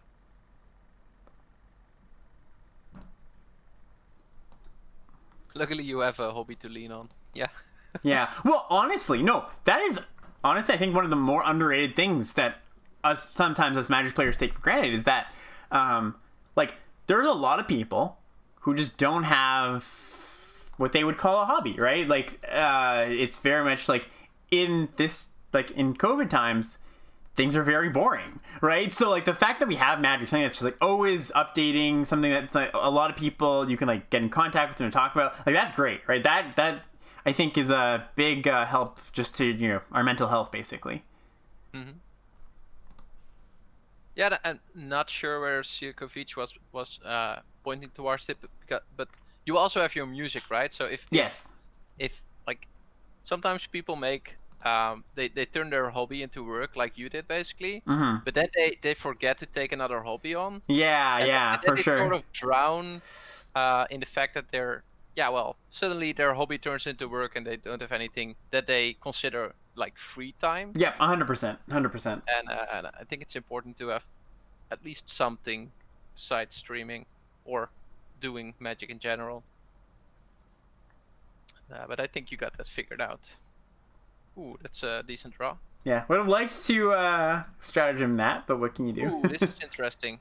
So we're putting a 1/1 on the Swooper here. I think so. I think just spreading out our things here. Ooh, that's nice too. Okay, so let's just go. I was hoping we could get in a situation where our Skyskiff was actually able to attack into the Harvester. But yeah, I don't think that's our biggest concern here, basically. Like, I don't think attacking into the Harvester... Like, if we attack into Harvester, they take it and they attack back for lifelink, right? So I don't think it's a huge deal. I mean, maybe threatening a block might be interesting, but... Alright, so we're in a bit of trouble here. Yeah, but since we are in trouble, I was thinking, like, way late game, right? Oh, right? Gotcha, yeah.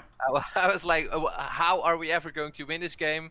Okay, having a 5-powered flyer might be a way of winning this game. Gotcha.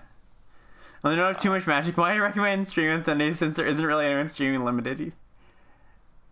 Is that a serious comment? Because that's honestly something I could be doing. I'm curious about that because Alex has been pretty vocal at streaming dreams in the past between auxiliary activities and content creation. He's got to spend more than 5. Yeah, I mean, look, the jump to full-time content creation for me was not that hard because literally for the past 5 years, not a single day has gone by without me thinking about Magic for at least like a few hours a day, just naturally, right? So like, it's pretty second nature at this point. Now, I like streaming drains me just because it's a lot to take in. But also that's because I very much like want to interact with chat, right? If I was a streamer who like focused more on the game, I think it'd be easier. But just having to focus on the game and having to focus on chat, it can be difficult sometimes. All right, so I think we go for the block here. I think we have to. Yeah, try to kill the harvester. Is that what you're suggesting? I almost want. Yeah, I think we go. What do you think about triple block on harvester? Yeah, so triple blocking. We're playing around subtle strike. I kind of like that. But yeah. Does subtle strike? Yeah, 4. Yeah, so they still do. Yeah, subtle strike still kills this. Yeah. Obviously, rush of vitality is not good, but what can you do? The only woodworking I do is on puzzle knots. Yeah, I totally agree there. For me, it's similar, Ryan. That was a comment that was related to an earlier comment from Robert, I think. Yeah. So yeah, the comment about streaming on Sundays was funny, but how did you like figure out what times were best for you to stream on? Because I feel like you are in between some slots, right? I think you're before Ben and you're after I forgot the name, the Polish or Czech streamer. Oh, Lola. Lola, I feel Lola is mostly rating you, right? And then you are rating Ben. So yeah, it's the keep the train going, basically. Yeah, right? As a viewer, I enjoy that because I then go from Lola to you to Ben. Yeah. During a work day, basically. And, and that was intentional, right? That was very, very intentional. I mean, I didn't want to take up like a time slot of like. I think most of my audience, at least a great portion. Is crossed over with Ben and Ethan, right? So I definitely didn't want to like do their slot because then it's just like I think we go here, and it's just like viewers are going back and forth between choosing one or the other, and so I want to fill in that void, but also just like this time works for me. I mean, I'm pretty lucky that it works for me. So yeah. Because Ben's slot is basically the American evening, right? Since he works during the day and then he streams in the evening. Yeah, exactly. And Lola is just like European daytime, right? Yeah. You're sort of in between that, which is interesting. And since my playtime mostly starts when the kids are to bed, so that's like 8 in the evening. That's mostly around when you start. So that's how Europeans end up in your stream, basically. Yeah, exactly. It's funny, sometimes I do like really late night streams and people will be like, good morning, and it's like, oh my god.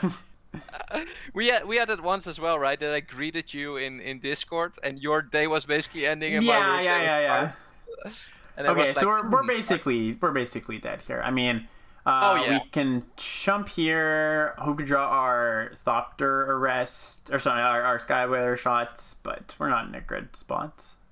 No.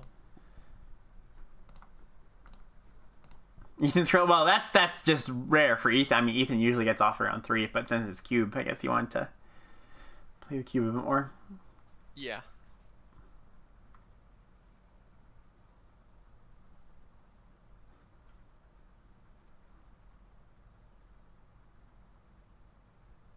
Yeah, there are a lot of people doing Arena Cube right now. Like Gabby Sparta is doing Arena Cube, Mobius, like quite some streamers that are normally not really into limited are now doing it as well.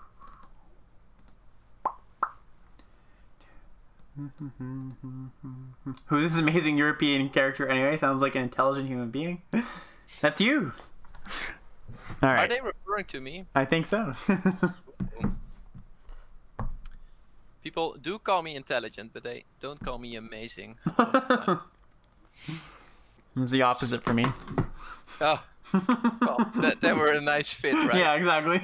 We got it both going on in this stream right now, so that's good. All humans are amazing. That is true. That is true. We're an amazing race. We managed to basically overcome all our predators, which is pretty interesting. Except, do you listen to do you ever listen to Scrimea River, the like Riley Knight and Dennis Stranyak's Magic podcast? Very rarely. I know the podcast, but I don't listen to it a lot. No. Yeah, they were talking about so like Riley's from Australia, right? And you know everything in Australia kills you. That's the whole joke. How all the animals are deadly there, right? And he was talking about this video of these tourists where they had like this little tiny cute little octopus in their hand, and like his thing was like, you know, you can tell if somebody is Australian if you show them that video and ask them what their reaction is, because if they're not from Australia, they'll be like, oh, look at the tiny cute little octopus, but like that octopus is like the one of the like top 3 deadliest creatures in the entire world. It's the cutest little tiny thing, but like one little sting, you just die. You literally just die. So we're great. We've overcome a lot of predators, but we can't. We can't overcome them all. Yeah, cute little octopus. Yeah. There's another Riley podcast I do listen to though, which is Half-Assed History. Yeah. Podcast. And I think that one is amazing. So I highly recommend it to anyone here. It learned me so much about the world. It's so interesting. Yeah, Sasha recommended that one to me. There's just so many podcasts that like I'm pretty far behind. Just like I have so many things to catch up on, and it's harder now that like I used to. Like I listen to podcasts when I'm like out and about and doing stuff, right? And that just happens less often now, right? So. Well, it happens less often for all of us, Alex. So. No, that's what I mean. Yeah. I don't mean like. I just mean just COVID being COVID. Yeah. Yeah. Yeah. We might want to plan our turns here a bit, because we can top twist earlier with the module. Okay, so we're gonna get a turn 4 Not a lot of module. options anyway, right? Yeah. Turn this ether hub into a land that we don't have to spend energy on. Nice. Interesting decision there, but I think we're probably just gonna be cracking that thing sooner rather than later, anyways. So we don't have any revolt cards, I don't think. So. No, indeed. And the bronze opponent is interesting, like Robert and. Yeah. Happens sometimes, right? It happens sometimes, but it's very rare. Like, in what kind of situations does this is logical in any sense, right? Is there MMR behind MTG Arena? Could Fearsome Dean have a very high MMR? Maybe. Who knows? I'm not sure that's a thing in Arena, but it could be. Let's just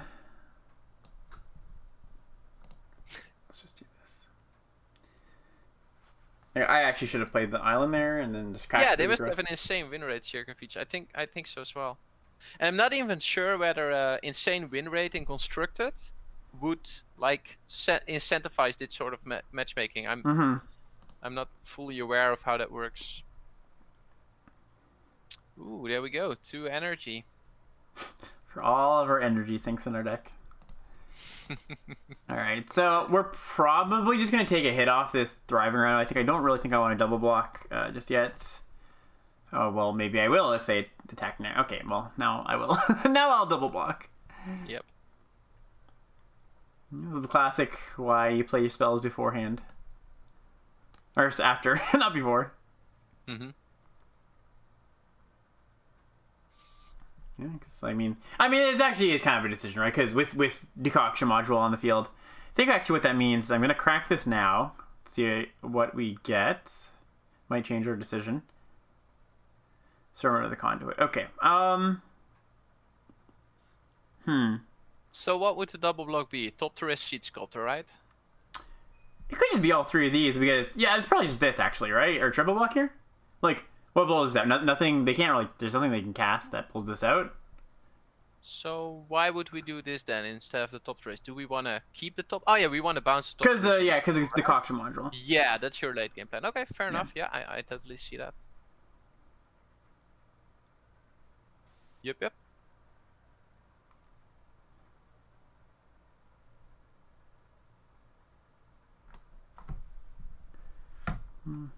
Yeah, so you mentioned that there are so many podcasts, right? And I totally agree. That's also why I shamefully have to admit that I stopped listening to limited resources, basically. I also felt there's like this. So I listened to limited resources just as you did, like when I started playing. Mm-hmm. You, and I feel there's there's a gap between limited resources and Lords of Limited. I feel that you need some prerequisite knowledge basically before you start listening to Lords of Limited. Right. Yeah, I While think so limited too. resources does not really require you to have that prerequisite knowledge, right? I could Yeah. follow along with limited resources pretty easily when I just started out playing, and I think I would have had a harder time with limited resources and also with limited level ups. I think you're also aiming at a bit more experienced Yeah, audience, I aren't think you? I think we definitely assume, like, both me, my podcast and Lord's Limit. I think we assume that our the listeners have some amount of experience. Which, I mean, there's trade offs. Like, Limited Resources has said, as a podcast, Marshall and Luis have said, hey, like, we're gonna reach this audience, and that is like what they've decided to do, and it's great. The other great thing about Limited Resources, I think, is that, like, even though, let's say 90% of the episode an experienced player will listen to and be like, oh yeah, like that, I know that kind of stuff. This is just like kind of like reinforcing things that I already know, which is also good. Like reinforcing things you already know, I think that's also great for learning. Yeah, that's interesting. But also there's like, let's draw a card here. We have a million energy. There is something to be said for, and I'll just pass here. There's something to be said for just like the 10% of things for every limited resources episode. I feel like is like there's one thing where it's like, oh, like I hadn't considered that before. That is a new thing, that like a new idea, So I mean, I still listen to that every week because I think I just enjoy it. It's more on the entertainment side for me for sure, but I still definitely think I get something out of it, even if it's just reinforcing things I already know. But yeah, Yep. but like for this is fine, right? For limited level ups, it's always, I feel like oh wow, they got us with our favorite card. All right, that's fine. I feel like one of the struggles I've had is just like trying to figure out my exact audience, right? And like where I'm trying to aim, right? Right. Like sometimes I'm like, well, maybe you can go over some basics here, but sometimes I'm like, well, I think like people have found my podcast in particular. It's probably not the first Magic podcast they've listened to, right? So Maybe short about that at that play, and then we'll continue the podcast talk. Like I was happy with that 1-for-1 trade, right? yeah, Card for card. I mostly don't mind those kind of exchanges. I'm pretty happy trading a 2-drop for a combat trick there. Shirkovich was suggesting to bounce the 2-3, but I think then our 2-2 dies, right? So I'm not yeah. sure. I like it's. I don't really care too much. Maybe I should. I don't know. I haven't been paying all that much attention to this game. No, admittedly. me neither. But maybe I should have there. I thought it was an interesting moment in the game, so I thought. Yeah, I also should have just drawn a card first there. Yeah, but yeah. So I must say that your limited level up podcast fills an interesting void. I think I wasn't aware there was still space in the limited podcast environment, but I think you found it. So props. Yeah, I think like one of the, I think my goal generally when we started was like kind of have like limited resources vibe of like here are things like basic lessons, like not so much the Lord's Limited like here's each week updated the format kind of thing. The limited resources vibe, but for the crowd who knows a lot of the limited resources lessons already, right? Where they want to know that next level of lessons, basically the maybe just the lessons that aren't as obvious. They don't come up every single match, every single game, but where you can get an edge from in like those like 15% of games or in specific specific formats or something like that, right? Or just like another thing is just like I feel like there were some things that like maybe limited resources touched on them once or twice, but I felt like deserved more attention once in a while, Yeah. I'm very much not paying attention to this game just because we're like so ahead. So forgive me if we're not making optimal plays here. Without thinking about a single play. It's interesting.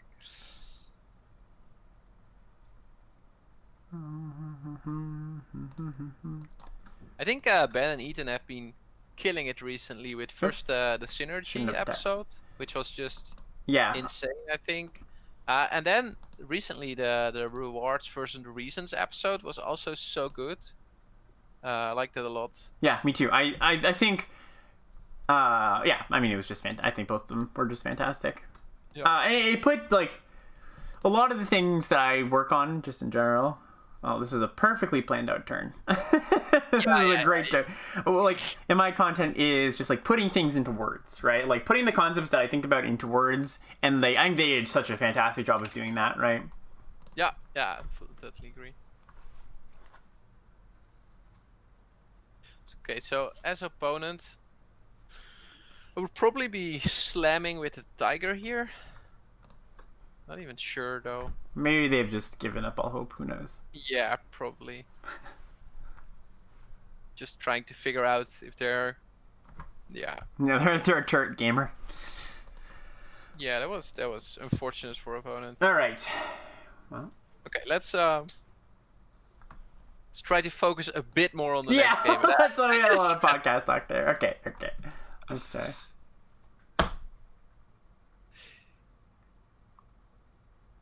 Yeah, good night. Yeah, good night, weirdo. Yeah, it's not a nice thing to say to somebody. Like, good night, well, they're asking for it, you know. Yeah, weirdo basically didn't give us any other way of. We call them Oz, yeah.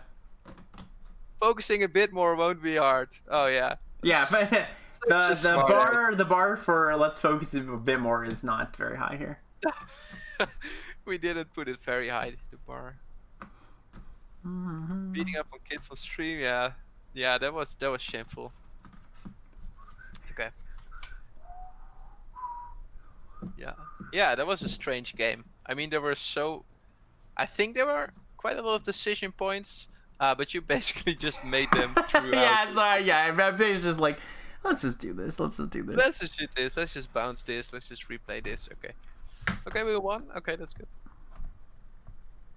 It's like if I don't know. I mean, it's surprisingly hard to talk about something and play Magic at the same time. I think it's like, I don't know. Usually you don't have to do that. Usually when you're playing a game of Magic, you're very focused on what you're doing. But like having to talk about something while playing a game is actually like very mentally draining. I think that's like the number one thing that drains me about streaming is like having two conversations going on at the same time, basically, right? The conversation of like, what am I supposed to be doing in this game? And the conversation of what's happening in chat. Yeah, this is a keep. Yeah, this is a fine hand. Grove turn 1 is nice. Like we got that out of our hand.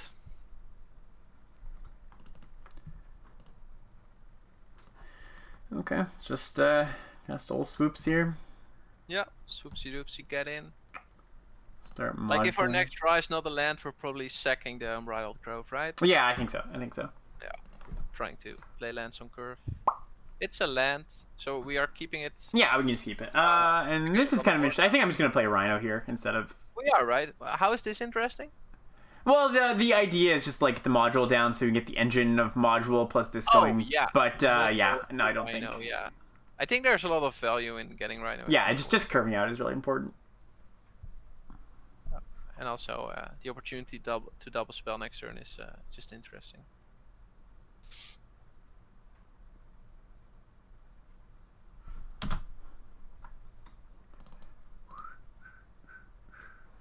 Okay, so let's sack.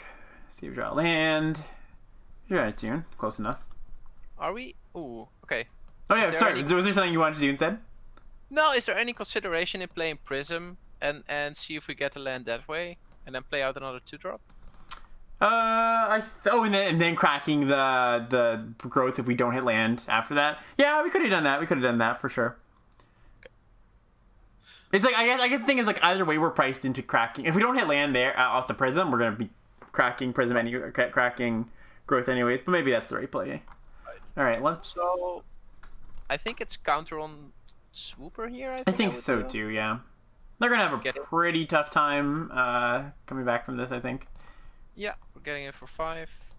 Are we paying energy for both triggers here? Are we making the 1-1? I think I'm going to decline this one so I get it. I don't think it's super important to make a 1-1 right now. I think I'm just going to... The 1-1 is not very useful. Yeah. opponent is nicing us. Like you talk a lot about how good gaming is bad. I feel like nicing somebody when there's actually nothing nice. I, I find that really annoying that because I'm worse. always like, what's there to like here? Ooh, this is nice. Like this would be a nice time to. That's very good. So making the 1/1 did in fact matter. Okay, so that's interesting. It did matter, and we did get punished. Yeah. Oh yeah, true, Secrets. That's the thing. I have very bad short-term memory when it comes to like what my like when chat asks me how to play, I'm like, I don't know. Like I don't know what just happened 2 seconds ago. Yeah, but Sugarfeach is correct. So I was like, I don't think it's very valuable for this conversation to, like, fix fix what you did. So I was like, okay, let it slide. Oh, Let's fair. start. No, that's fine. Like, no, correct me all you want. I don't care. Oh no, there's sometimes I think there's no real value in correcting somebody because the moment has passed. The moment has anyway. passed. Yeah, that's fair. That's also reasonable. So, yeah, it's a little bit awkward. We might want to 0-3 on the board here. Yeah, probably do. It does block the gremlins. It also uses an energy, but we get an energy back because it doesn't matter. Yeah, indeed.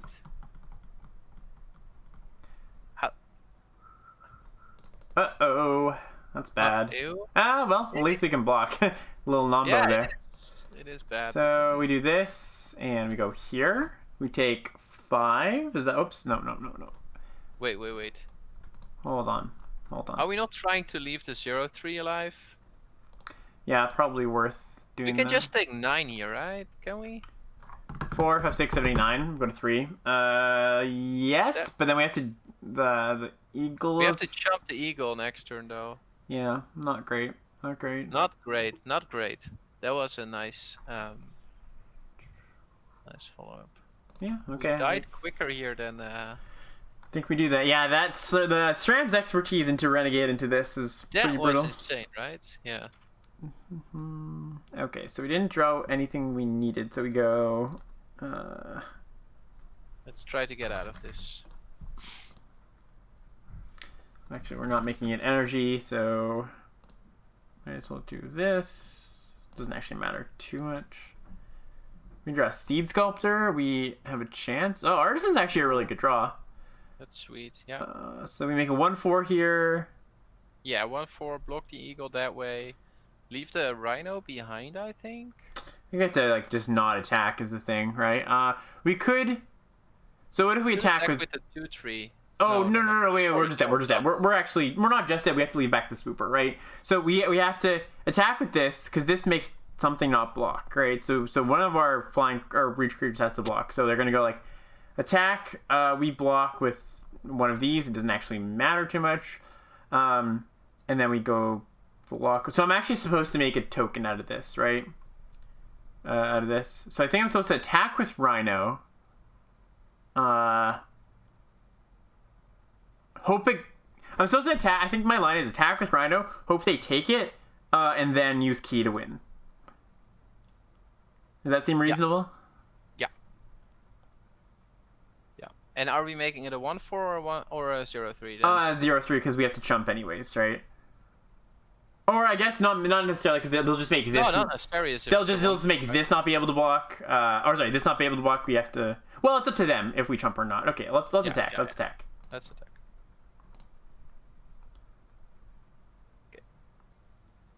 Either way, though, I think we're making this a 1/3. Or, sorry, an 0-3.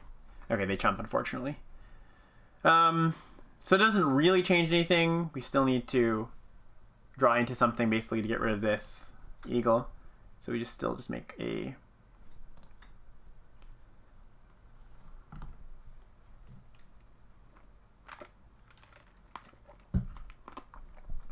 Okay, that's game.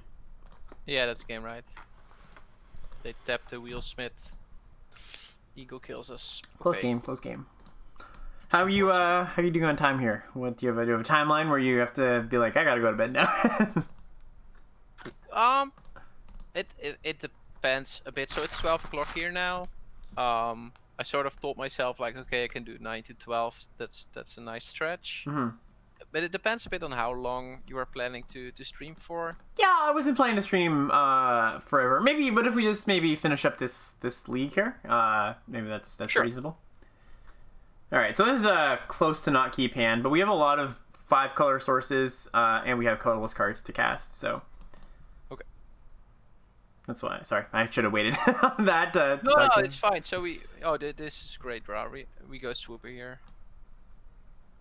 Swoopy, swoopy.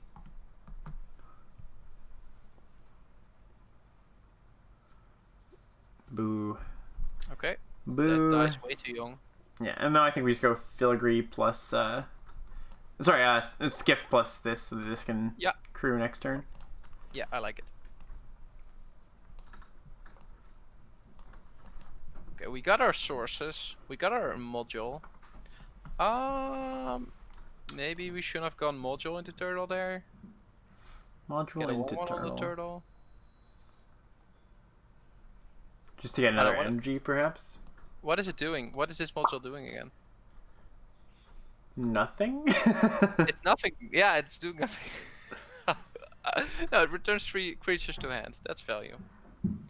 That is value. Ooh, that's 4/4 though. Okay. So we attack here.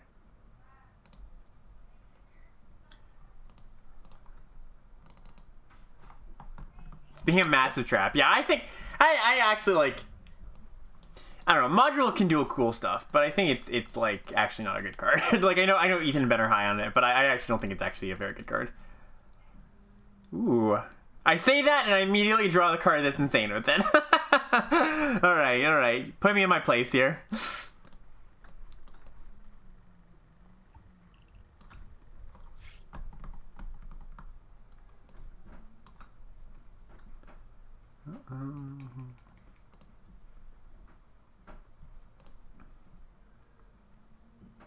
Let's go with 8 swoopers. That indeed it is. All right. Is there any consideration to attack with a turtle, make it a 1/4 here? Yeah, I think I'm supposed to do that. Just use our Yeah, energy right. a little bit. I like that a lot. So they're gonna like attack with ballista, kill a token. We're actually not in the worst shape here. We're only a few draws away from being in good shape. Oh. I see. Wow. I see. At least for drawing a card. At least we're drawing a card. Oh, that was. So the fact that I personally think that's not a playable card Yeah. makes this even worse, right? Yeah, it's always like it's tough because like there's a lot of cards where like, oh, that card's bad, and like it feels bad to lose to it. But like in the grand scheme of things, it's like, yeah, the card's gonna be good in like 20% of game states. This happened to be that 20% or whatever. I don't know the actual number, right? I shouldn't have planned land there. And like it doesn't actually change anything. Like it happened, right? So it just maybe feels a little bit worse, I guess. So we just attack here. Yeah, I think I cancel this. Oh, No, you wouldn't. a 2/5 is kind of useful against that 4/4. Oh, fair. Yeah. That's the play. Yeah, you're right. Oops. Yeah, you're right. There's no reason to attack there.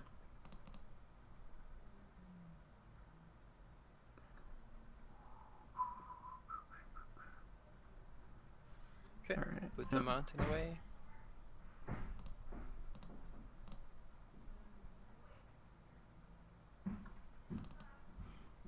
And well, we're not dead, but does it really circumvents? That's hilarious. That's amazing.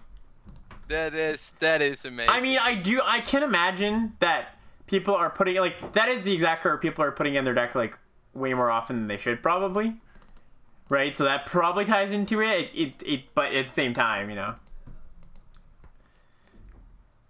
But told you it's a trap.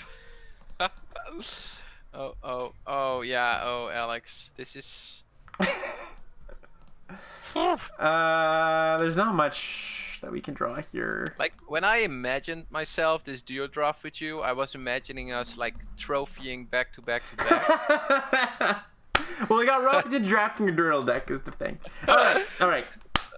I think that'll do with this. Okay, Kurt, Sander, very nice for you to join us. Very much appreciate it. If you would like to, people would like to follow your stuff. Where can they find you?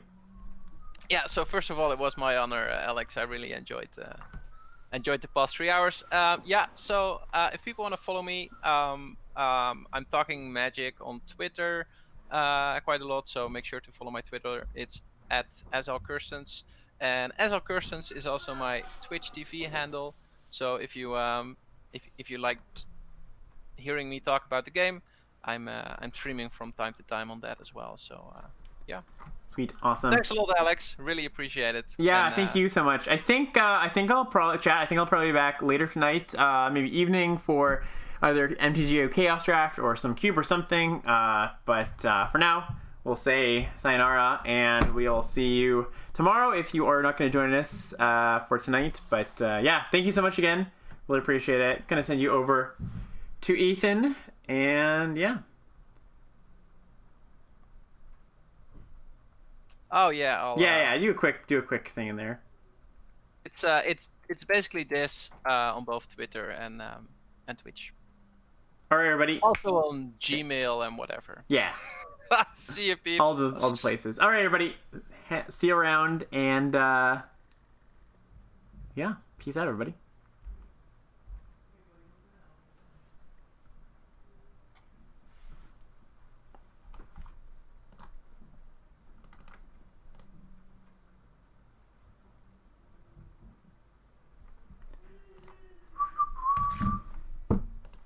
All right. Hey.